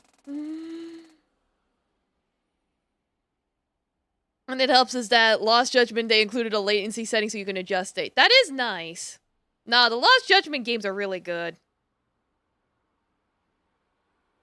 Especially the second one. The second one is way, way better than the first one. So if you even like the first one a little bit, I highly recommend the second one, because they basically improved on top of everything. Yeah, with the school. Yes, yes, yes. We tried to take our minds off of what was coming, but it was a fruitless effort. It was approximately 90 minutes before the time specified in the puzzle video, and I was sitting on the bed in my guest room in Chio's apartment. I wasn't sure how to explain the feeling, but it felt like everything was converging to this single night. You love a good school setting. It had so many mini games. Yeah, it did. It's pretty cool.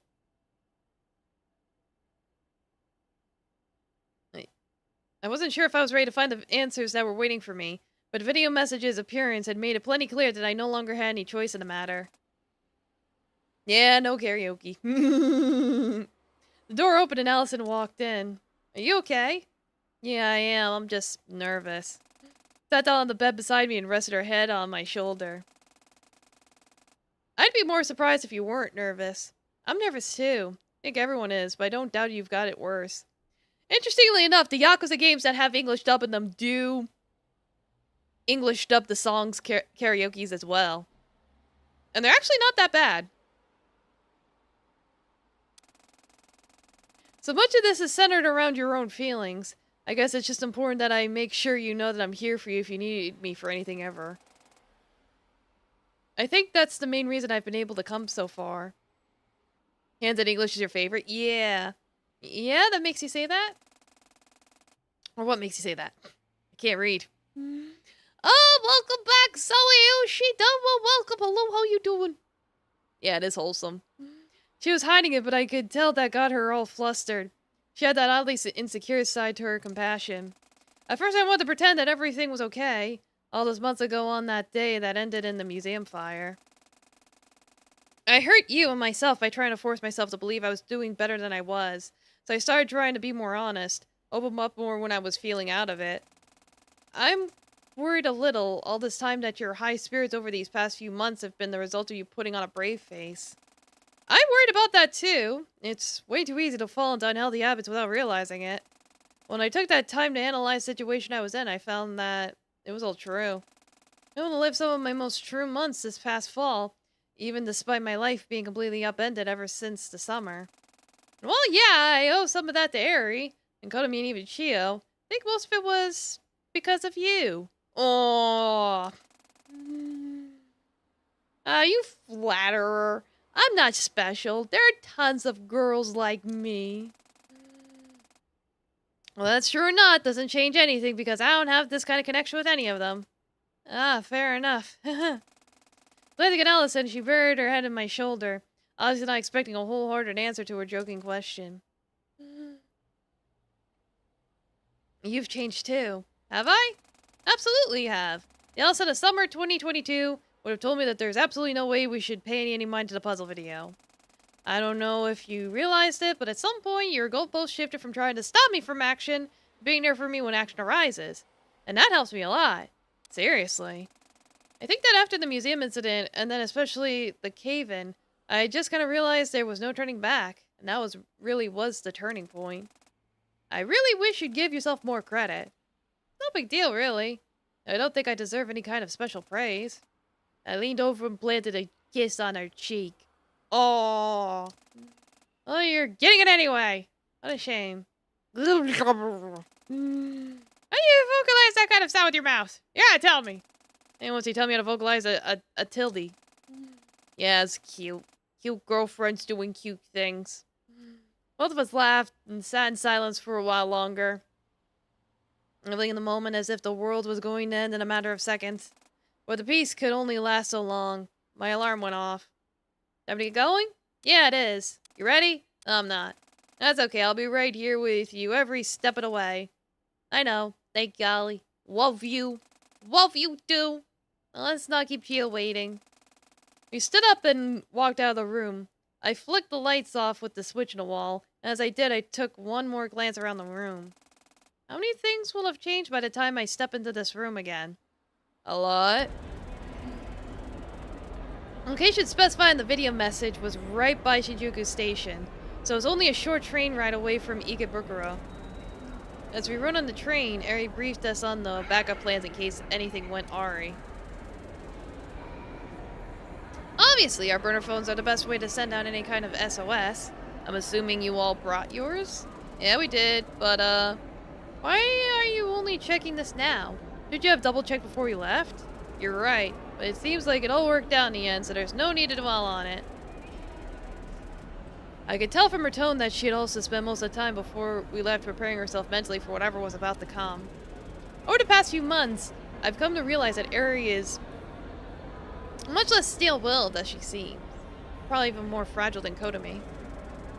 She's gotten better at opening herself up to those insecurities, but it's a process, so she's still the hard-ass police detective who isn't allowed to emote at times. I looked around at my friends. The thought entered my mind that I might not get to see one or all of them after the events of tonight. But I dismissed that thought from my mind. Austin saw me tense up slightly anyway, though, and gripped my hand tighter as if to say, it's all going to be okay in the end. That more or less helped to fully calm me down. Though the train ride was short, it felt like it lasted an eternity.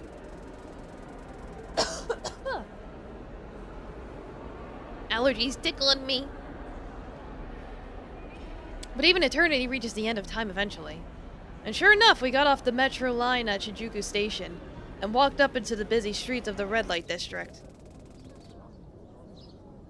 The location we'd been pointed to was visible immediately after leaving the station. It was... Wait, what's going on here? I thought it was an empty lot on the map. It definitely was. The gate to this lot is open, almost like we're being welcomed in. My uneasy feelings rose up briefly, but I gripped Allison's hand harder and we walked forward through the fence surrounding the building that shouldn't be there.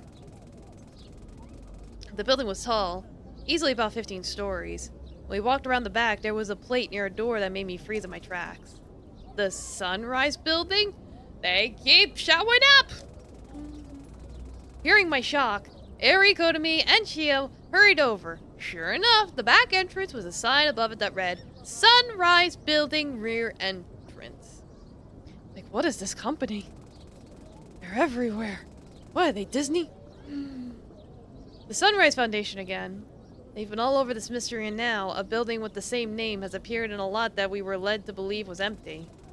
It shouldn't be a stretch to say that something's up here. You're right. Why wouldn't this building come up? Something else is bothering me. The four of us looked at Eri. What is there?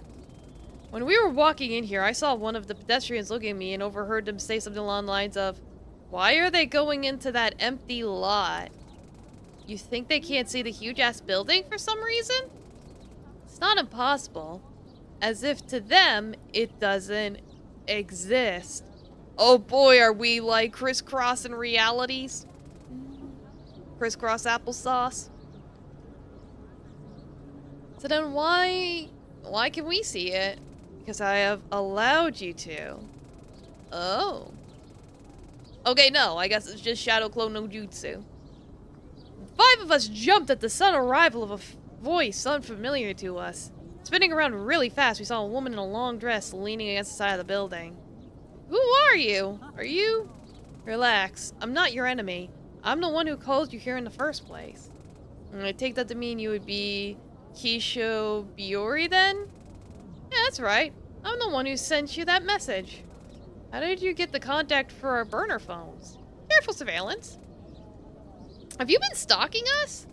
No. Are you done with the questions? I called you here because I thought it might be time for you to learn the truth. And why should we listen to you? Because you came all the way here in the first place. Why'd you do that if you have no intention of listening to me? It's okay, Chiyo. So, Kisho, what do you know? Do you know where my sister is? You could say that, yes. What's with the vague response? I think it would be better if you saw for yourself. That's why I led you here. The truths lie in this building, normally obstructed from what you can see. So I have allowed you to see it. Is it like some optical illusion thing? No, that can't be right. For now, I just need you to trust me. You'll find all the answers you're looking for in here. So let's go. You can get us in? Yes, hurry up now. With an attitude that clearly said she had no time for fooling around, Kisho walked to the door and opened it up. Appeared to already be unlocked, but that couldn't be right. Tried to open that earlier and it was locked. I didn't hear her unlock it earlier. Just who is this girl? Five of us exchanged a worried but determined glance.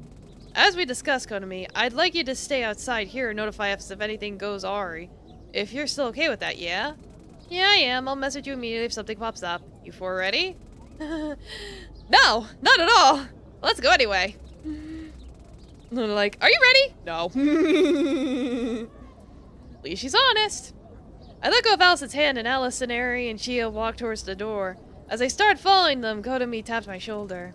Hey, Saturday, come here for a minute. Huh? What's up?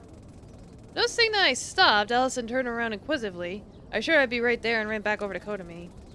I know you already know this, but in case you need a reminder, don't ever feel like you have to push yourself too hard in order to find answers, okay? It's okay to feel overwhelmed and take a step back. Yeah, you're right. Thanks, Kotomi. Yeah, good luck in there. I rushed back to where the others were standing, and we entered in the door, following the strange woman who called herself Kisho Biori. The lobby, as we could tell from the windows outside, was dark. In fact, none of the lights in the entire building appeared to be on, which further helped to drive home the uneasy feeling that we were inside a building that shouldn't exist. Good, you're here. Where'd Kotomi go?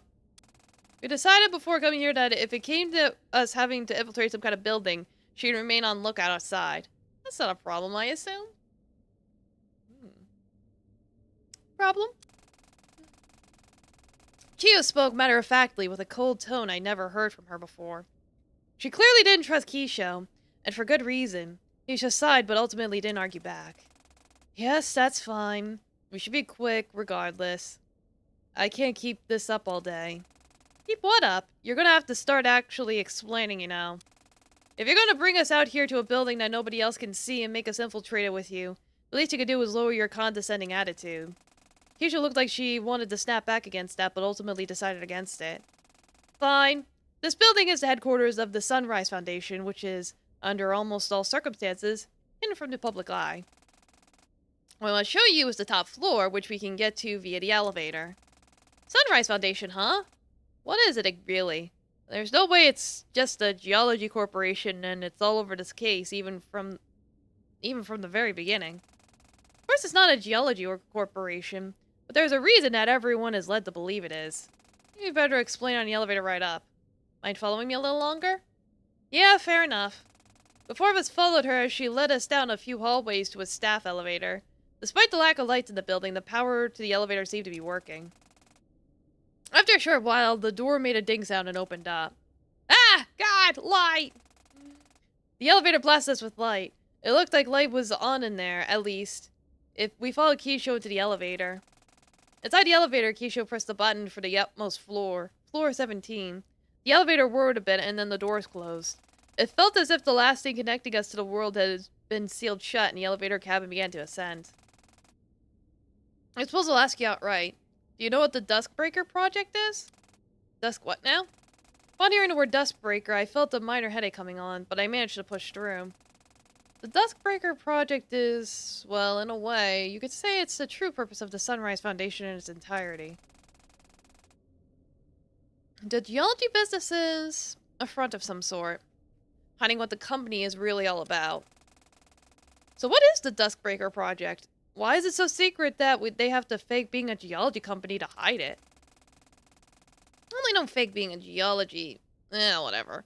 The Duskbreaker project, or just the Duskbreaker as it's usually called, is effectively a neural interface supercomputer. Neural, like, messes with your brain? Well, in a sense, yes, but that's not what its main purpose was. So, what was its main purpose? Keisha stopped for a second, as if for the first time she was hesitant on whether to continue. I gripped Allison's hand again, and she gripped back as if to assure me that everything was going to be okay. Keisha finally spoke again. The Duskbreaker's main purpose is a world simulation device. If you ever seen that movie from the 80s, The Matrix, it's like that. Well, not exactly. Just the part where it's simulating a world. Nobody was really sure what to say.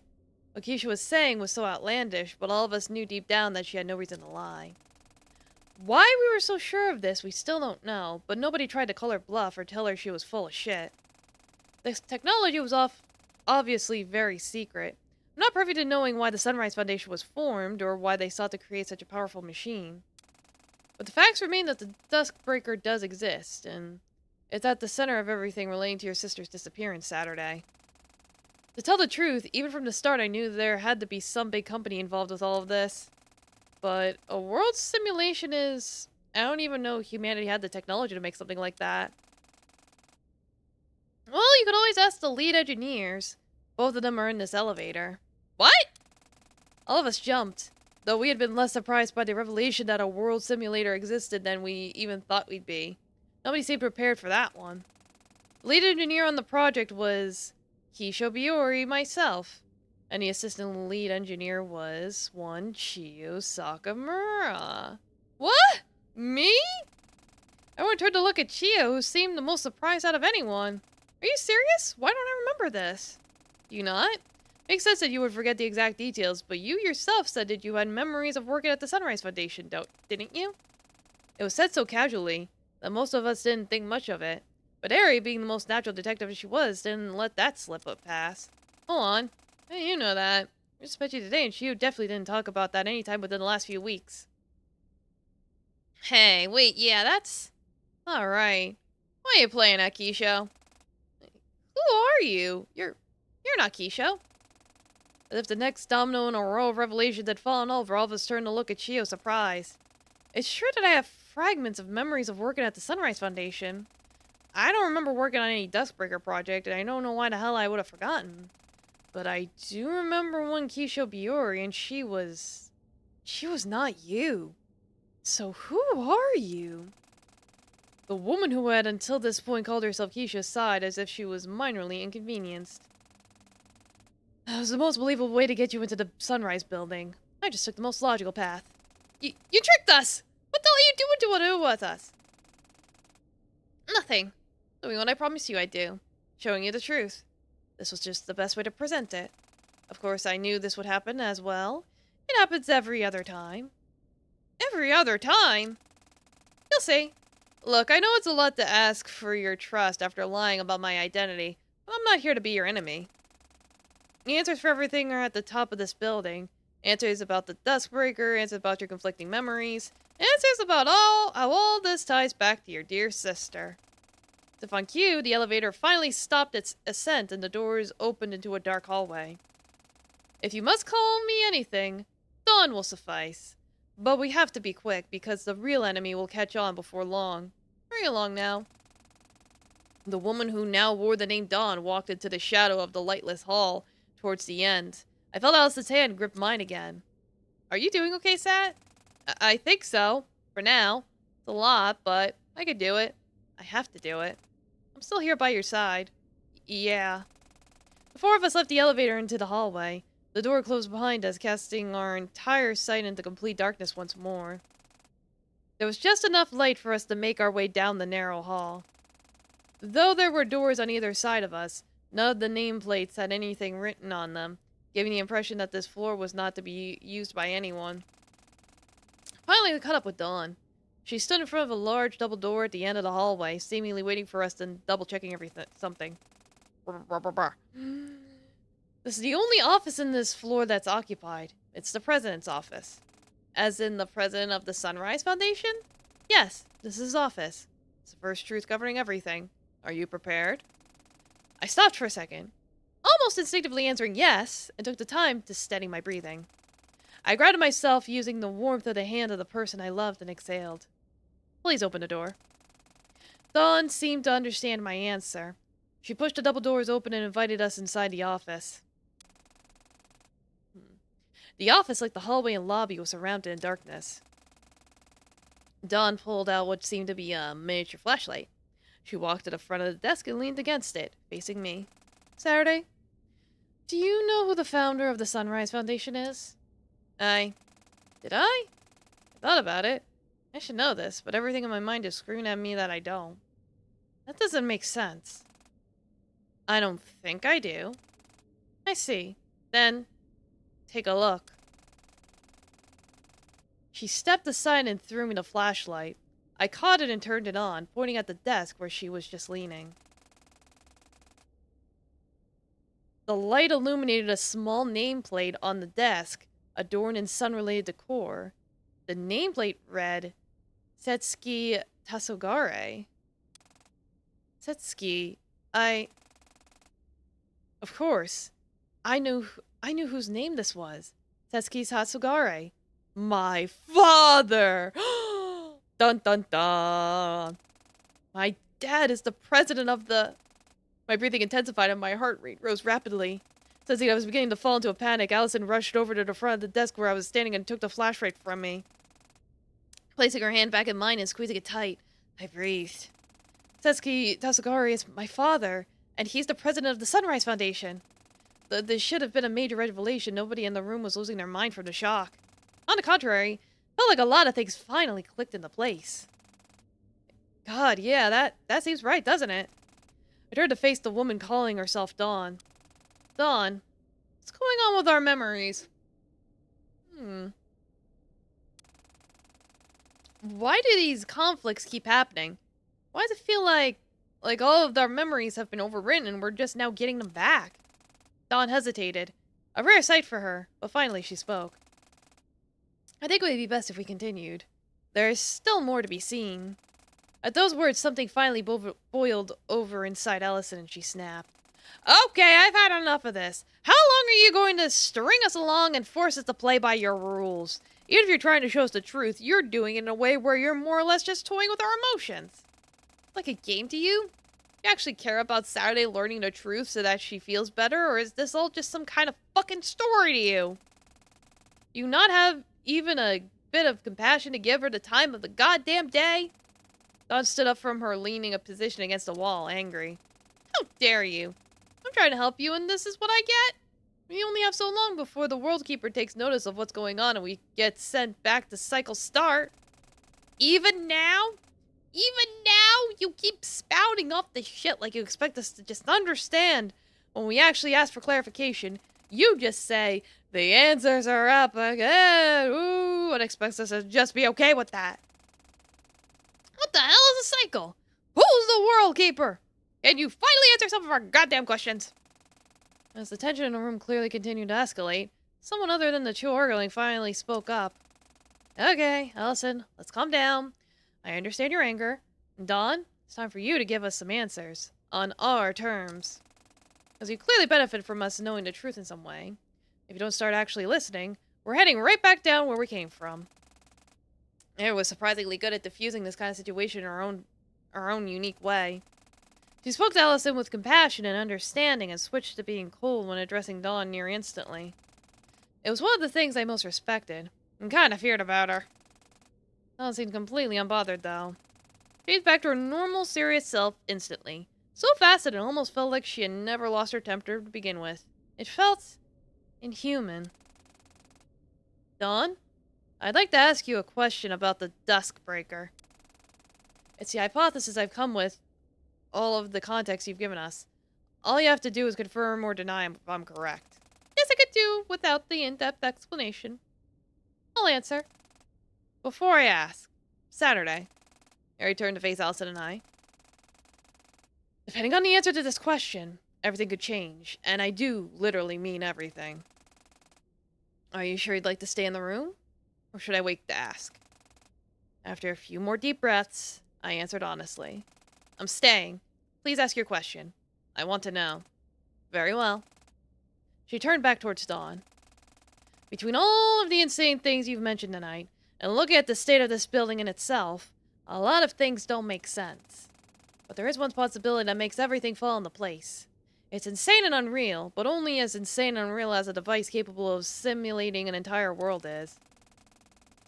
The question I'm trying to ask is, this world that we live in, that we walk around in, that we're standing in right now, is this the real world, or the simulated world inside the Duskbreaker? There was a short moment of silence. I let out a completely forced laugh. Come on, Harry, really? I mean, I don't doubt this Duskbreaker thing exists, but there's no way, right? Dawn however sighed. I suppose the answer you're looking for is that this is the simulated world of the Duskbreaker, though describing it as not being the real world is a bit of a false descriptor. I see. Gio, please move Saturday and Allison to the corner over there. Gio jumped at the sudden request. Allison and I were too stunned to refuse or even say anything at all. We moved to the corner of the room. It all happened in an instant. Ari whipped out a small pistol out of her jacket and pointed directly at Dawn. I'm going to ask a few more questions, and you're going to answer them. Understood? Dawn, however, did not seem at all fazed by the gun pointed directly at her chest. You know, I wasn't sure about the right time to bring this up, so I'm sorry if this is another major revelation. But there was something I noticed when investigating Suki's office all those months back that I never talked about. Huh? What is it? A whole lot of books about something called the meta-layer concept. All pseudoscience mumbo-jumbo, but if I apply it to this situation, a lot of things suddenly make sense. Basically, it talks about the idea of world layers. The idea that there are dimensions above us that look down on us, as we do to fiction. I can't say I understood much of it at all, but, well, a lot of things would make sense if this woman in front of us was from a different world. Are you serious? How is that even possible? Dawn sighed. Not only is it possible, but she's right. I'm not originally from this meta layer. None of us are. This is a simulated world, not a natural meta layer. Look! When the word look left her mouth, she was gone. In an instant, she appeared behind Ari and snatched a gun out of her hand, then seemingly zipped back into her original position. Ari flinched and dropped her composure for a second, but steeled herself again. To you, probably seems like I teleported just now, correct? In a sense, I suppose you could call it that. But in reality, all I did was manipulate my own properties, notably my time scale and coordinate positions. Yeah, this is some weird-ass science shit. We on the fourth dimensions. Yeah, we in the Matrix. They did say that before. Domo Kami, welcome. How you doing? We're getting into some weird meta-layered, multi-dimensional shenanigans. How you doing? Enjoy petting Calf. It would take way too long to explain how the Duskbreaker works. It's not too important for what I'm trying to achieve for you to know the exact details of it. What you need to know is how we all got here in the first place. Why we're here. Why the Duskbreaker was turned on. Dawn nonchalantly walked over to the desk that belonged to my dad. She opened a drawer and hit some kind of hidden switch. In an instant, a loud crumpling sound could be heard. The bookcase at the back of the room began to move ever so slightly, revealing a hidden elevator door. You doing good just enjoying this rain and cold weather? Yeah, do be cooling down. Dawn turned to look at me, still unsure of how to react to anything that had happened in the past 10 minutes. This elevator leads to the Sunrise Foundation's hidden basement.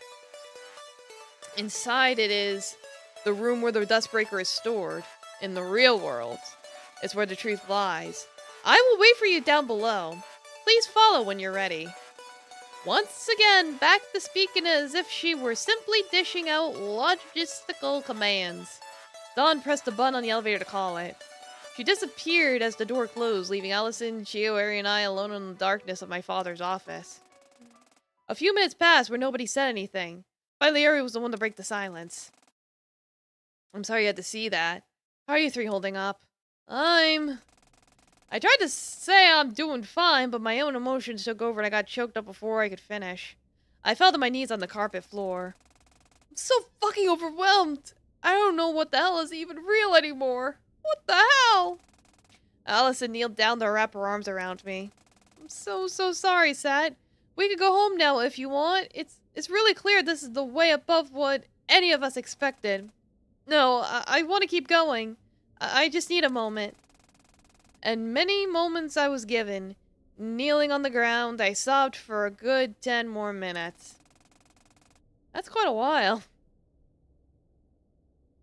Like, last time I cried, I literally went, and then it was over. I probably would have continued for another hour if Allison wasn't right there with me. I finally stood up, and I turned to Chio. Chio, about your memories. Have they come back yet? Not all of them, but I remember why we started the Duskbreaker project. What it was that Sitsuki that your dad wanted to achieve. Please tell me. Please, I want to know what led to all of this. I can't tell you the whole story because I don't know it. I'm assuming that the woman has her own side of the story to tell down that secret basement, but from my recollection, it goes something like this.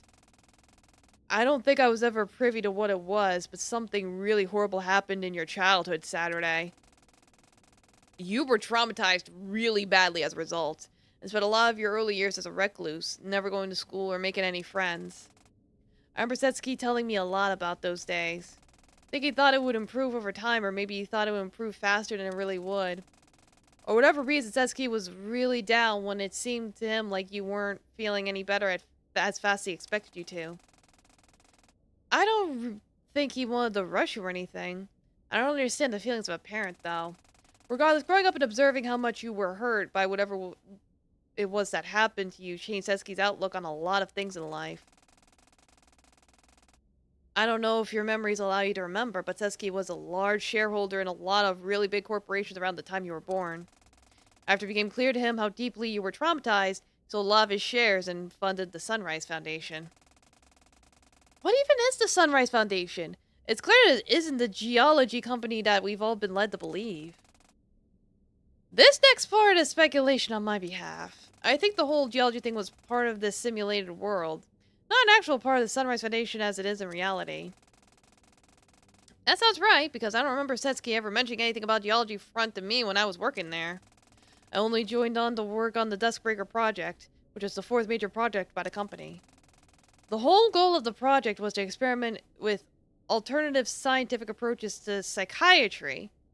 Basically, trying to use technology to assist with recovering from mental health issues.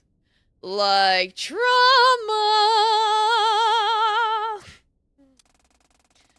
So what was the Duskbreaker, like, supposed to do? It really doesn't sound like whatever it meant to do worked correctly. Still got ADHD.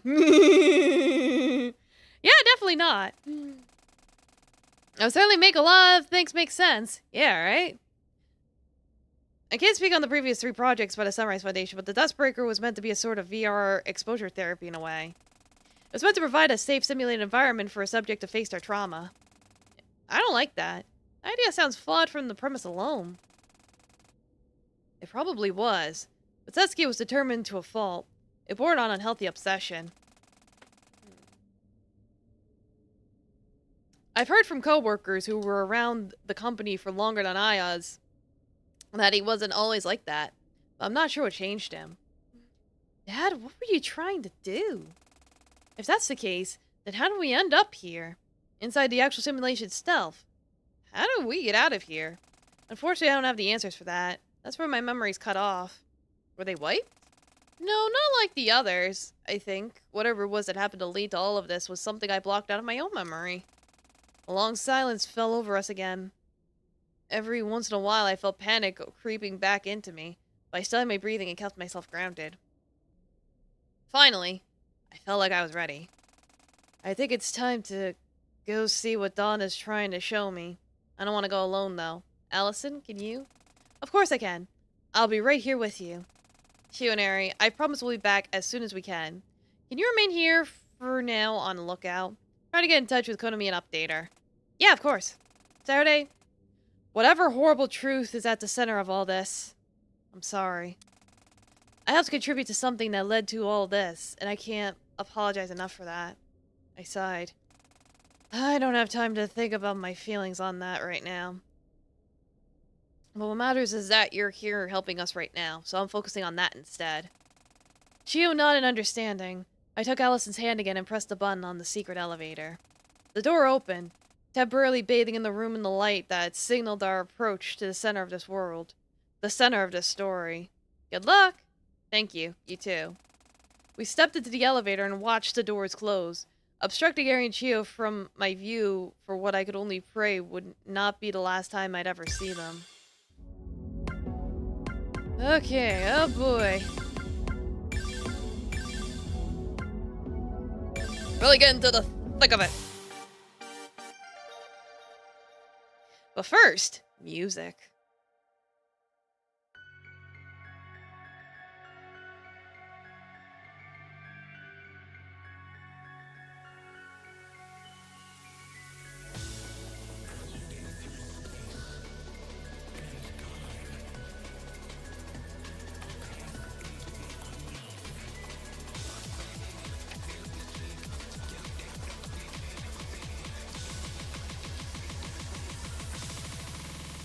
Yeah, it is pretty ominous.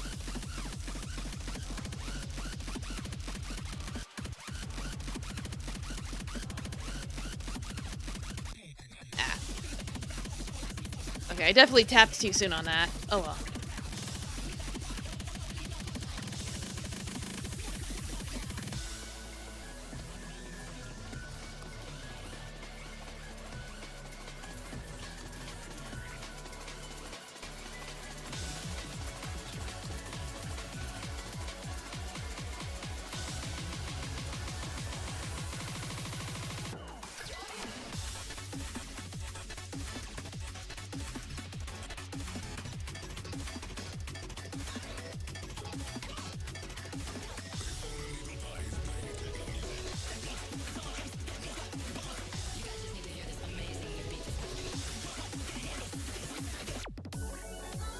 Because it's like, this game will allow a little bit of ghost tapping, but not a whole lot. Oh, thank you for the follow, Domo, welcome! So it's like, if you hit too soon, they're gonna be like, nah, fuck you. And then your combo breaks, and you're like, no! Like that. Ah.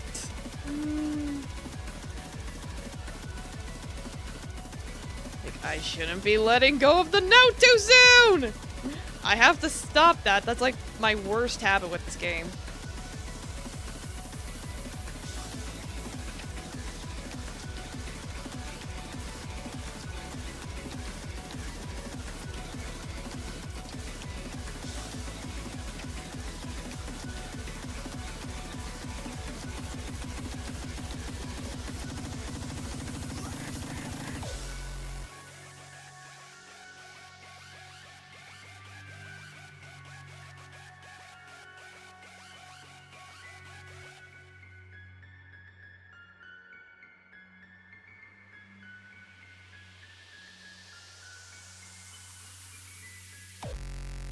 Okay, I got it. Woo!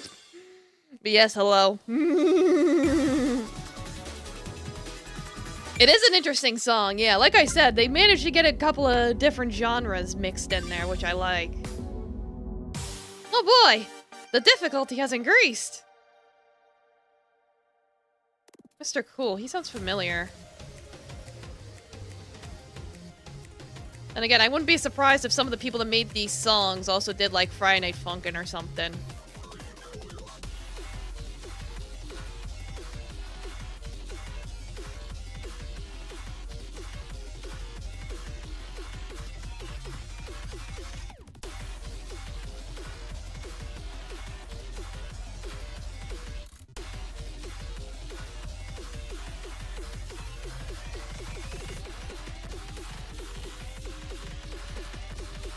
I was totally holding that note. What are you talking about? Ah, okay, that one I messed up.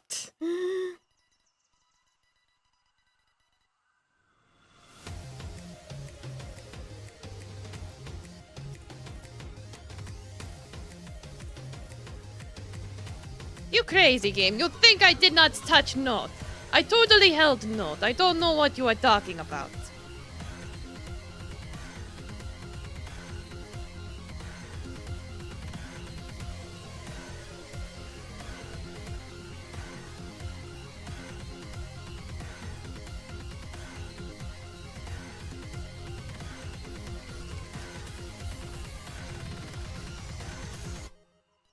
Whoops.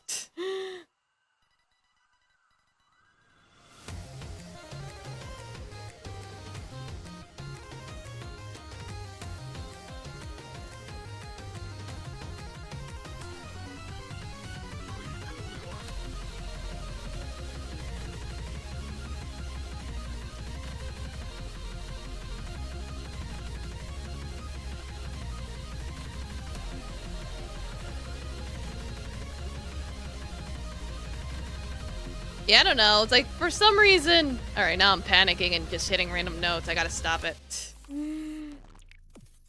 Yeah, I panicked towards the end. Ah.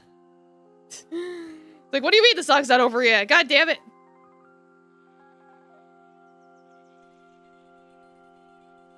Bah. Think anyone that's worked on this game really has done much Friday Night Funkin' at all? Certainly not for the base game. I don't know. It's just that name sounds familiar. I'm like, who are you, Mr. Cool? You sound familiar. Where have I seen you before?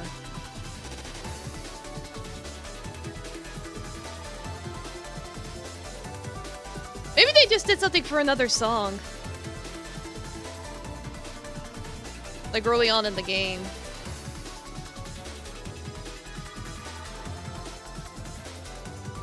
Yeah, I'm not seeing anything. They might have just wrote another song earlier and I was like, I probably just recognized it. Whatever, it's fine.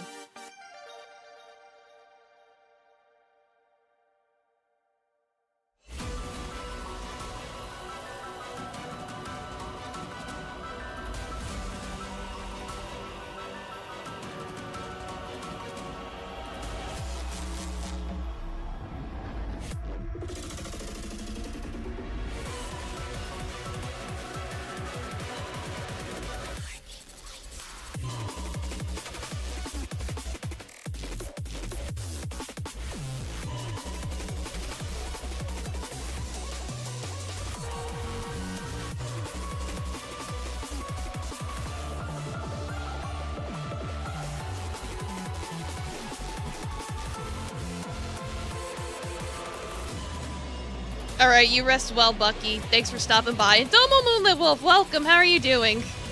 As you can see, I am playing the rhythm games. But this one has a plot. Gotta find some missing sister, but it seems like we're trapped in the Matrix. The musical Matrix. I'm doing good, thanks.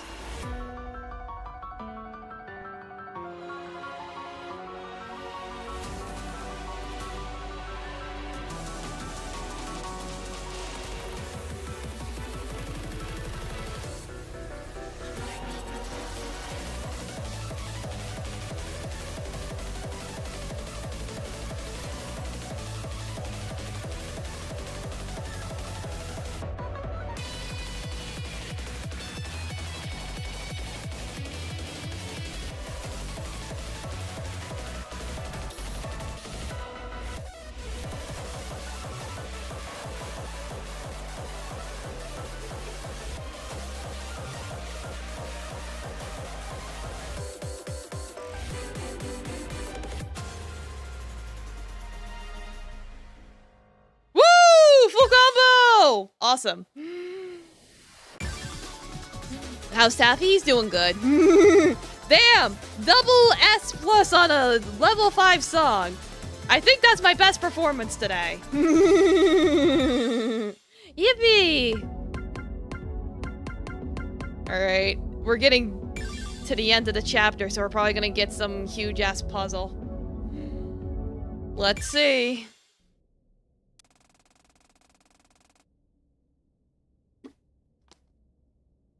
Cat getting fucking huge.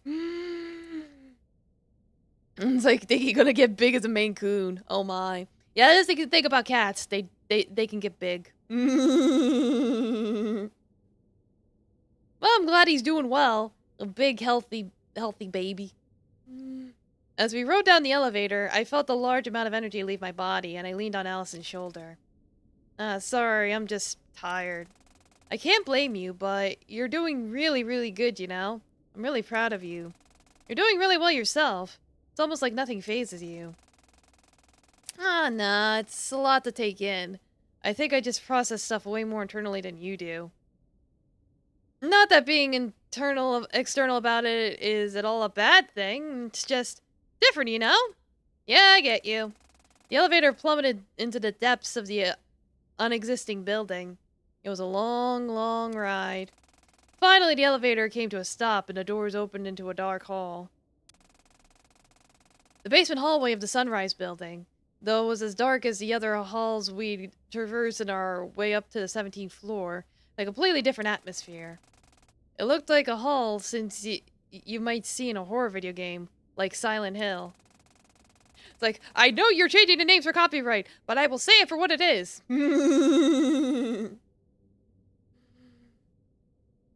As Allison and I walked along the dark hall, our footsteps reverberated across the halls as if judging us for being in a place we should never have ventured. But we were here, and we weren't turning back until we found the horrible truth that this place housed. Full House? Everywhere you look. At the end of the hall was a single door. The woman who had turned our lives upside down in just a single night was standing in front of it, waiting. Dawn opened her mouth as if to say something along the lines of, "Took you long enough getting here, but decided against it. I'm running out of time. The World Keeper has noticed what I'm trying to do." Who is the World Keeper? Pretty much my polar opposite. I'm here to guide you to the truth, and she's here to prevent you from finding it. I don't have time to explain more. I'm sorry. At this, the figure of Dawn began to flicker and glitch out. It looked as if she was disappearing from the world itself. Saturday, inside is the truth at the center of everything. Doesn't explain all of the questions, but it's the biggest answer. It will be hard to face. But please, for your own sake, you have to. Dawn? Dawn! Dawn was no longer present in the room. It looked like she had been torn apart from the world itself. Given everything we've learned, that doesn't seem right. She's probably been relocated by whatever that World Keeper is. Allison and I stood in silence for a bit, waiting for her to come back, but she never did. Do we go inside? I don't know.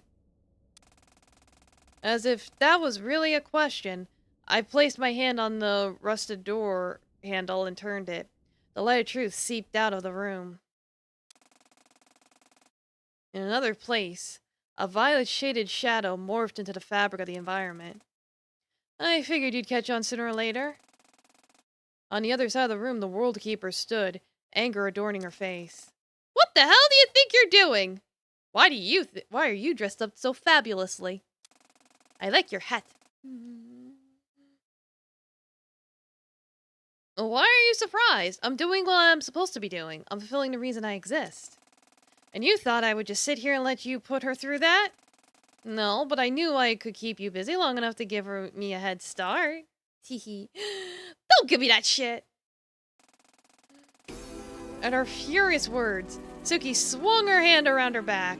A large group of energy particles formed around it, and a long, glowing shape took form. It was a scythe formed of resilience to protect the order of the world, a weapon used to reap death being wielded by death itself. This cycle ends here. Oh, now it's my turn to say my lines. Or now, yeah.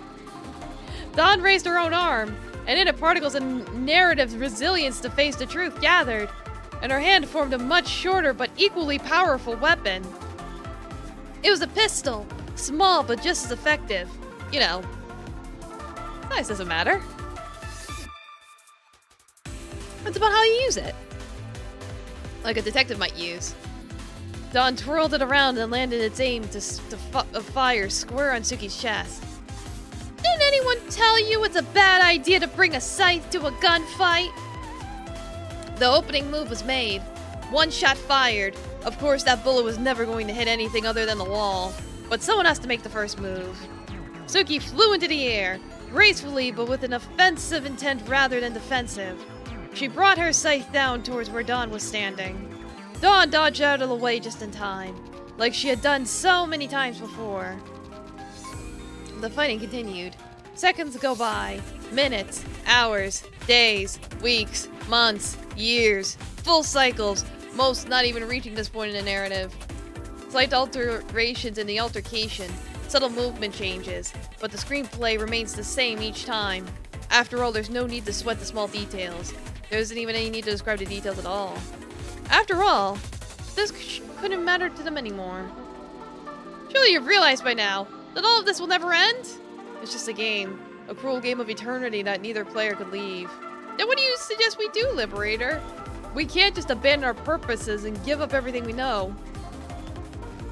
The World Keeper. Blissful ignorance personified. I'll hydrate. Like the water I use to hydrate. I'll stretch too. The Liberator. Determination of freedom personified. The idea is given life, if you could even call it that. No, this was not life. This was far worse than life, far worse than even death. It was infinity. An infinity they could never escape. Fated to battle each other. The only other one who shared this infinity with them. Back in the basement of the Sunrise building, Saturday and Allison entered the room, only lit by the light of a worn-out computer monitor. It's some kind of log? No, don't read that! Stop! Sorry, doubt the truth. Saturday read. She read, and read, and read. She sobbed. She screamed. Only Allison was there to comfort her. I was like, what else would you use? Don't worry about it. Why? Why? Who put us in this fucked up eternity? I want out! I want out! Please! Just any kind of miracle! I don't care who! I don't care what! At some point, Suki's voice had started coming out of Dawn's mouth. No, it was more than that. It was my voice. It was also hers. The fighting continued. The crying continued. Fates forever intertwined in a Mobius strip of life, death, and repetition. Yes, only a miracle could save us now. A blessing from a higher power. A gift from the heavens itself. Whatever the form may take as I sat here observing, all I could do was pray for a miracle. And then everything reset once more. Damn, I hit the the bad ending credits. Because I know there's obviously obviously there's more. Quite the cliffhanger, though. I guess there are people who live off Diet Dr. Pepper. Well, I drink Diet Coke, but only like once in a while. Like maybe like 3 or 4 cans a week. Can I skip the credits so I can actually get back to the game? Nah, not even the escape button's working. Darn. I gotta wait. It's like, damn it, why do I have to sit for the cutscenes for a fake ending? And why is it so loud? Is it too loud for you guys? If it's too loud, I could turn it down.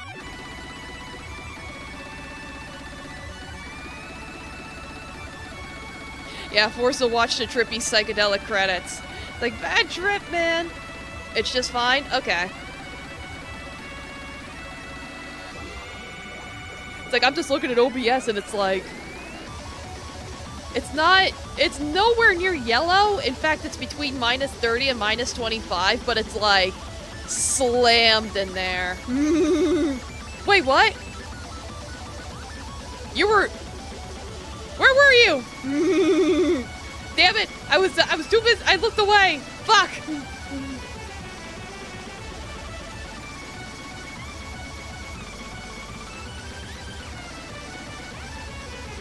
Wait, no, I rewind on YouTube. I found you. You were the JP community admin? For real?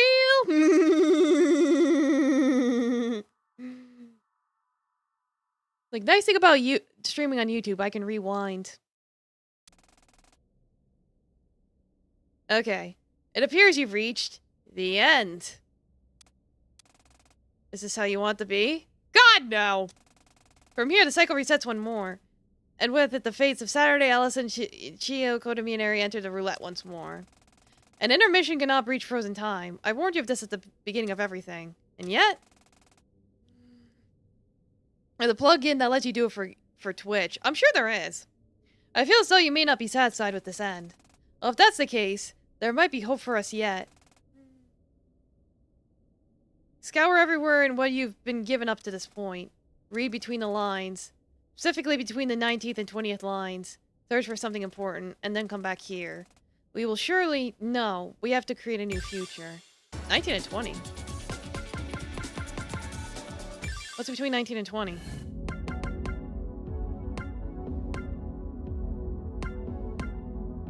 There's a node between 19 and 20?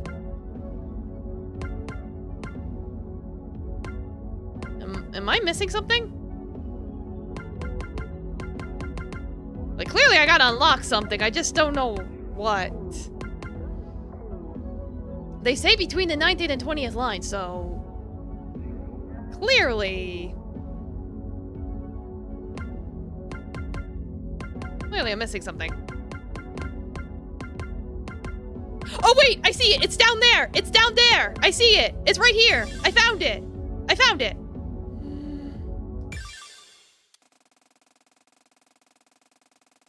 I opened the door that only she and I could see. Light streamed into the room, though it immediately left when I closed the door and disconnected my room from the world. If there's something down there, there might be something up above as well. I gotta look around. I'm home. Not like anyone's going to answer that. Segmenting the artificially lit room, I placed the groceries I'd obtained into the counter and flopped into my bed. Without a long sigh, I heard quiet pinging sound behind me. Well, yeah, Yoshi, was that really you in the credits, or was that just a big old coinky-dink?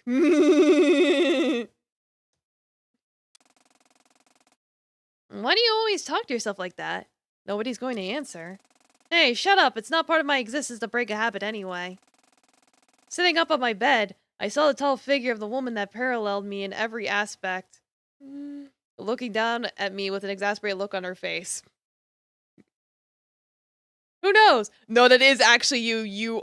You are the JP community admin. Oh, that's cool. Well, I hope you enjoy it. What are you talking about? You still haven't figured it out? Well, I won't be the one to spoil the story for you then. As unserious as ever, I see. Are you taking this seriously at all? Like, this would not be the first time we've had people involved with a game come into my chat room and be like, hey, what up? Funny how that keeps happening. I looked at her, even in the dim lighting of the room. I could tell she wore no emotion on her face as she spoke. How many times have you asked me that question? You know neither of us are capable of answering that. Just a streamer thing, I guess. Yeah. Yeah, exactly. You are perceived and appreciated. Exactly. Maybe you don't have the mental knowledge of it, but you sure as hell look tired. It's had to have been at least a few thousand cycles by now. Well, there isn't much in baseless speculation. It's a waste of time. There was a brief bit of silence as she stood there just looking at me. Sit down. It's the least you can do. Simulated world or not, we're still human. Don't strain your muscles standing up for too long. Where's the trick? Did you place a detonator on the chair? Spikes? Poison needle up the butt? Like in the last game? Or rather the one before? Man, if I wanted to attack you right now, I'd have a hell of a lot of better ways of doing it. I don't have the energy. Just sit down. Or don't. Strain your legs. It'd make my job easier. Suki, whose actual designation was the World Keeper, took a seat and started rummaging through the bags of groceries I bought. Hey, I spent money on those. Hands off. What games have I been playing? Well, I played Urban Myth Disillusion Center a couple weeks back, so there was that. It's like, and that, it literally opens up with a poison chair that, like, pricks a needle in your butt. I'll take my posture. Domo Forever Flame, there you are, how you doing? I literally just ended chapter 3 and I got the fake credits. I'm trying to figure out where the real progress is. I found this. Money that you artificially act into reality? Can't believe you missed 3 hours of this. Nah, that's okay. Better late than never, and the VOD'll still be here. How you doing? I don't want your grubby hands getting anywhere near my stuff, thank you very much. Suit yourself. I was just seeing what someone like you would get to eat. You vibing? That's good. I feel like it's been eons since I first met the woman before me. In a way, it's possible it had. I never have any way of knowing. But as far as my own memory is concerned, it'd only been about half a year. Half a year ago, I'd been vacationing in Tanegashima when I saw her for the first time. It was the exact appearance of my old friend Suki. I tried to speak to her, but... Sorry? Who are you? I recognize you. Oh, it's me, Dawn. You at least remember my name, right? Sorry, I don't have any recollection of ever knowing a Dawn. Huh? That stung. But it was within the realm of possibility. It had been over 10 years since we'd last seen each other. The more I thought about it, the more it begun to strike me as strange that I was ever even seeing her at all. Because my last memory of Suki was her unexpected death in 2010! Ah! I had a feeling the plot twist was going to be somebody was dead. So they were like, oh, something happened that left you traumatized. I was like, okay, who died? Who died? It was literally 50-50 between the sister and Allison, but I was like, no way. Can't be the lesbian. We can't have doomed Yuri. Despite my better judgment, I decided to investigate, knowing that I'd likely be hurt more by the unknown than by anything I could uncover. You think we'll ever close this loop? Well, a pretty easy way to close the loop would be for you to just forfeit your little game. I guess, but we both know that's not happening.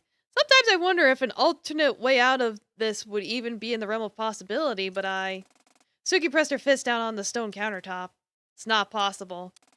Anytime you spend thinking about the idea of it being possible, it's taken away from the time you could be spending furthering your own goal. Are you talking to me or to yourself? Suki didn't answer that. The truth would destroy you, and I'd like to think I have at least a little bit of compassion.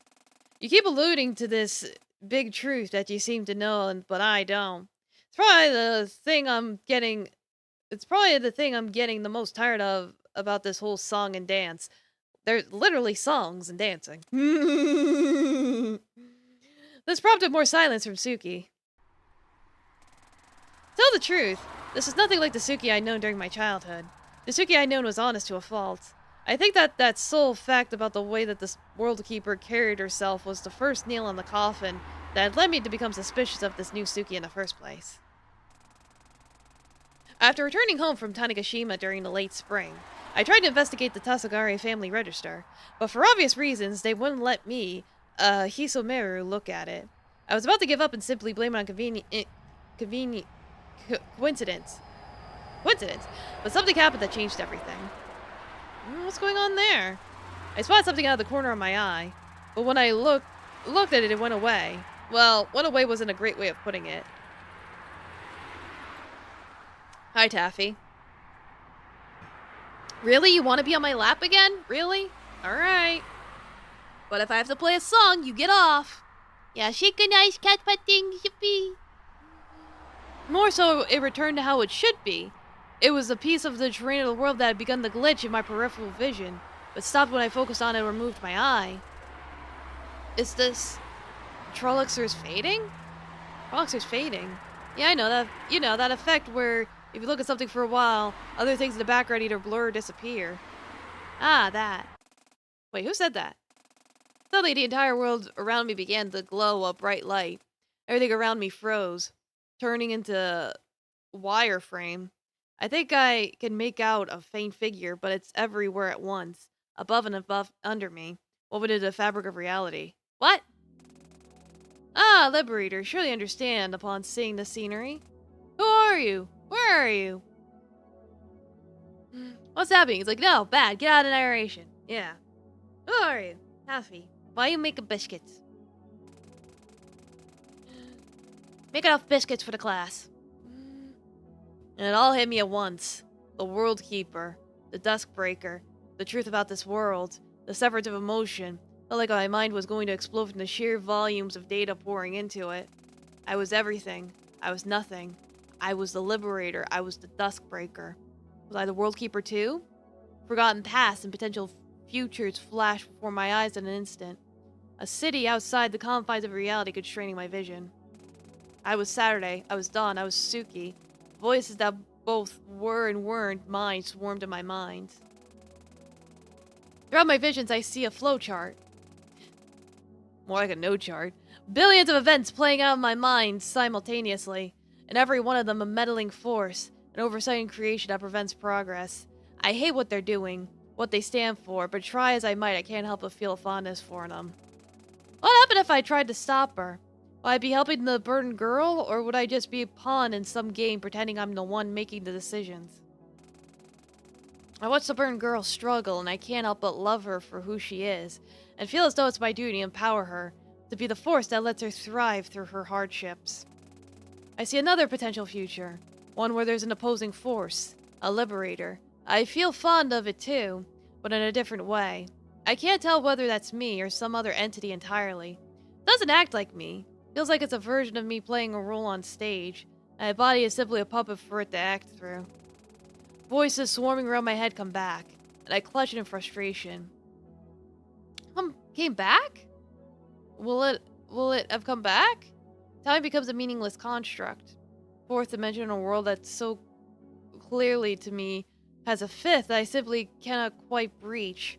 A boundary that I can't quite shatter. The world is a fractured mess. I feel like it's my duty to put it back together. Our duty? My sense of identity is crumbling around me, and I try desperately to hold on to who I think I was, to who I hope I will be. Okay, I think it's time that I try to make sense of all of this. Between space has been added to the main menu.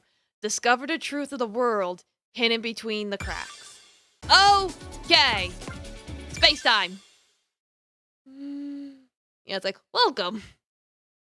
Yeah, the between space. Oh.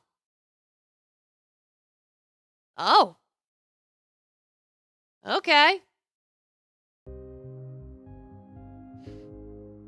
And now for the RPG section. It's like, hey, I thought this was a rhythm game. It's like, never was. That's the first log filed in the Sunrise Foundation's backup database. Today is June 16th, 2015, and we've just moved into our new office space. Getting all the legal hogwash out of the way has been a huge hassle, but it's mostly settled. So provided nothing arises, we should be able to start preliminary planning for the first project. During the legal signing, I wondered for a brief second if it was worth doing all this. Selling all of the shares I'd spent my life building up to fund a company that's a big risk to say the least. I suppose only time will tell. Investing billions. Okay, so I can save. That's good. Like, of course these doors require jewels. I need some jewels. Does this trash can have jewels? Maybe some gems. Some stones.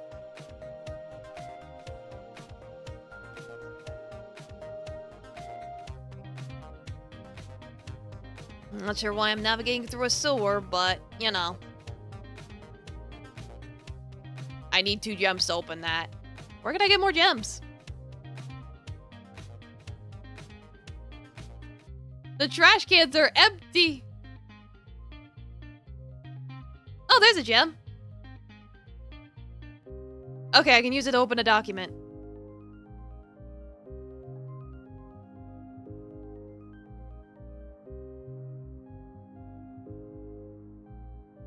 Let's see. Up here. Alright.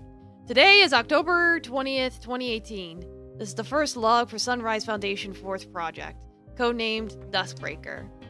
Duskbreaker is a huge step up in scope from all of our previous projects and a much larger risk, but I'm willing to take it. The purpose of the Duskbreaker is a virtual reality simulation to allow patients to interact with potential trauma sources in a safe environment. Unlike a VR headset, Duskbreaker actually analyzes the brainwaves and faint pulses of a human brain. Then it constructs a simulated world based on that. Anything to do with modifying brainwaves is an incredibly dangerous technology, but the potential help it could do is far greater. What, Taffy? Far greater than anything we've previously done. Why, you craving violence now? What, you gonna flop? Huh? Huh? Yeah, go groom yourself. Pre-planning begins tomorrow. I'm very excited. And scared. This concludes the log. Yeah, they be doing some weird-ass Matrix shit here.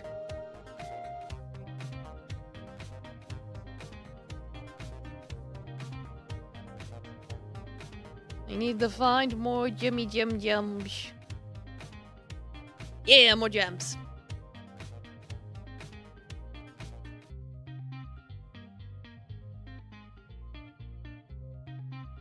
Yeah, the old brains explode concern. It's like, yeah! It's like... Really don't need people's heads exploding. That could be a problem.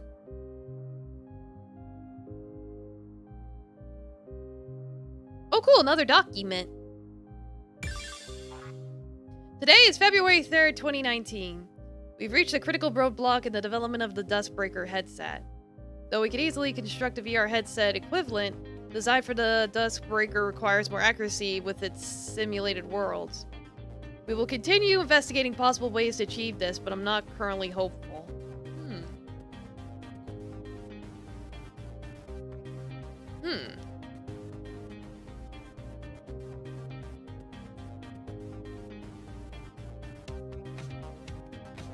Yeah, you're gonna go scrambling everyone's brains.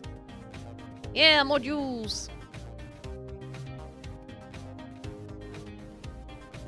I have no idea if I'm even going the right ways. I just found myself in these sewers. I've become enlightened to the state of everything that will ever and has ever existed. It was just a brief moment, but in that time, I saw the world and every world for what it is. Exactly what we needed. What I needed. And what she will need. The 4th dimension! Now I'm just reminded of Carl Sagan, because he's talked about the 4th dimension.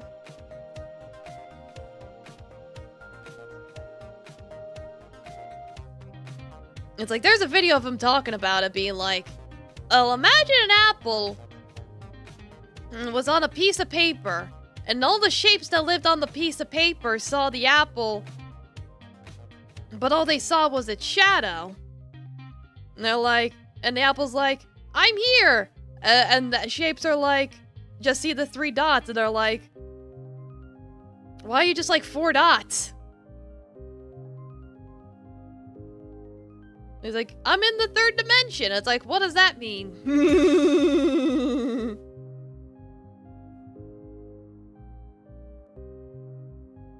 At least the number of gems is escalating.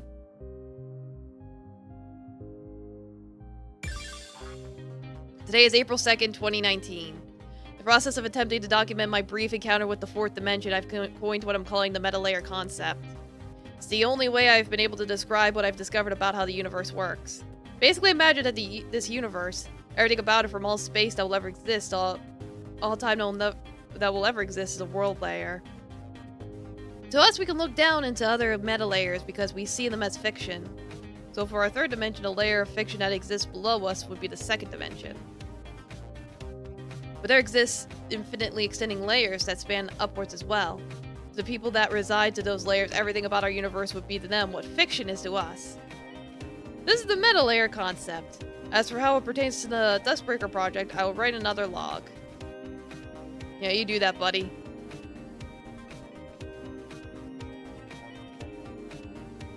Tab Q? Oh, you're welcome. How you doing? Is that Tab Q? Let me see. It's not doing anything. I'll keep it in mind.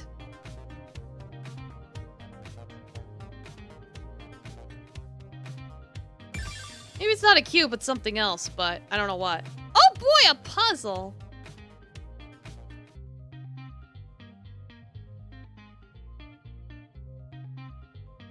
It's like, yay! Puzzles! Not the kind of puzzles I was expecting, but I'll take it.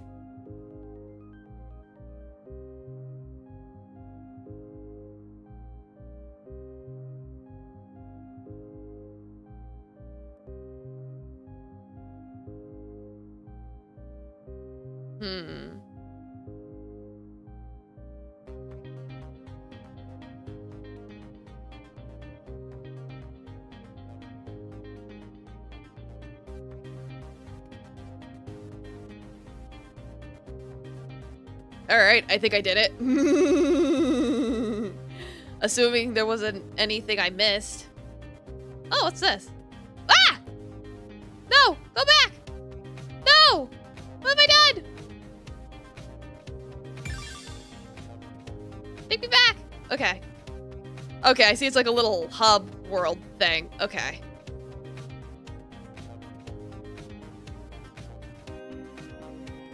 They literally put another game inside of this game. What the hell?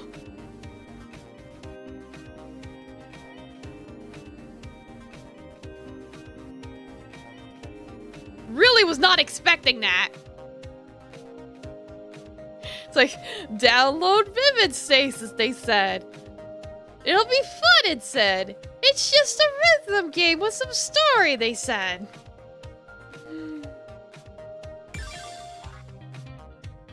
We put games in your game so you can game while you game, basically. Today is April 2nd, 2019. We're going to work on attempting to simulate a meta layer. The simulated world will be what the entire framework of the Dustbreaker is built upon. Of course, it's not a naturally occurring meta layer. It's not possible for me to create one. I'm not entirely sure why. However, if you can cause the brainwaves as a subject in the Dustbreaker to temporarily reside in the simulated meta layer...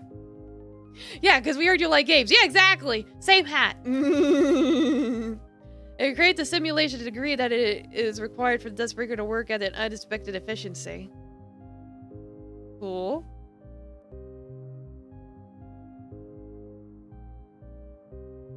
The feeling I'm gonna need more gems, though. Exactly! Double ditto!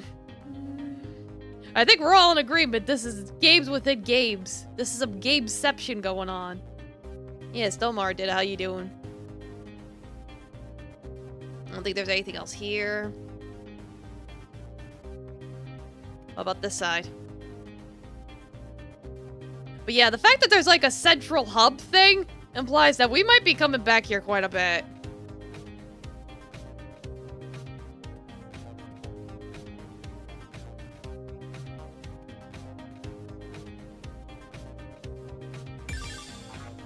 Today is April 19th, 2019. The lead engineers today begin work on the ED-EP modules, that is, error detection and error protection. That was a password. True in their names, the whole point of ED-EP is to prevent anything from going RE and causing any deaths should errors arise in the Dustbreaker during use. Well, we solved those puzzles! My allergies are catching up. We decided to use the 1028 AI framework for this. It's significantly more advanced than any artificial intelligence currently on the market. Of course, it will still require a fair amount of fine-tuning. But with ED-EP, the chances of severe damages caused by an account of the Dustbreaker drastically decreases. Okay.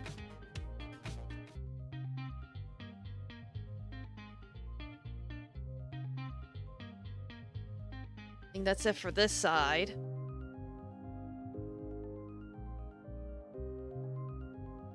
No jewels or nothing. Right now it's in the center.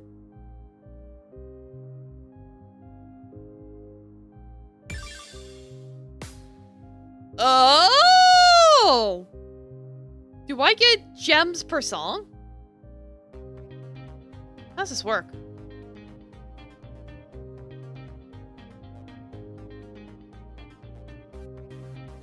Let's do middle and see what happens. I'm just curious.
God, this is so chaotic.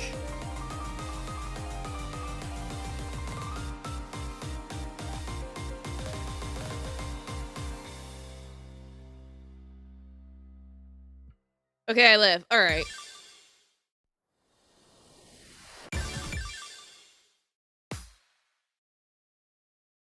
Okay, that's what I thought. You get gems up to that level. That's what I thought. I was like, I was curious. So that's why I was like, let me look. Let me see how this works. Interesting. I'll definitely have to revisit that later. I might like practice it offline to harvest gems.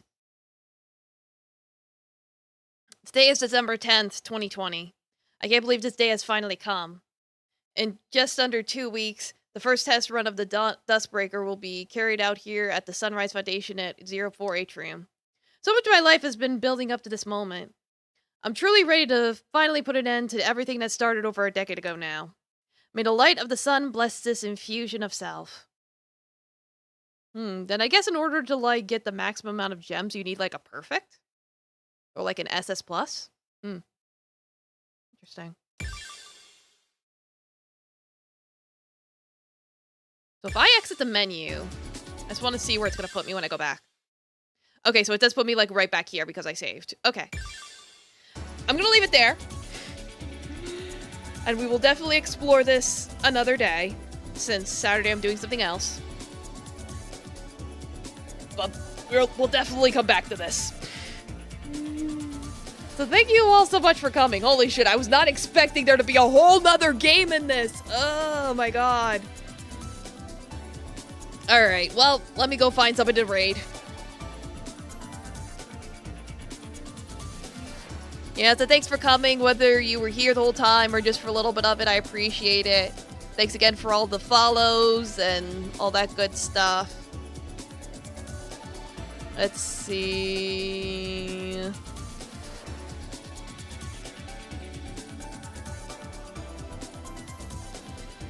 Yeah, sure, we'll raid this person. Why not? I don't know, I see horses, I click. Yeah, you have a good weekend too. Well, I'm gonna stream Saturday still, so don't worry about it. Like, if you could come Saturday, I know I usually stream later, but, you know, if you can, I appreciate it. Alright, good night, everyone. Rest well, eat your vegetables, and, get your games ready. You'll be here. Hey, this isn't a Google search bar. Good night.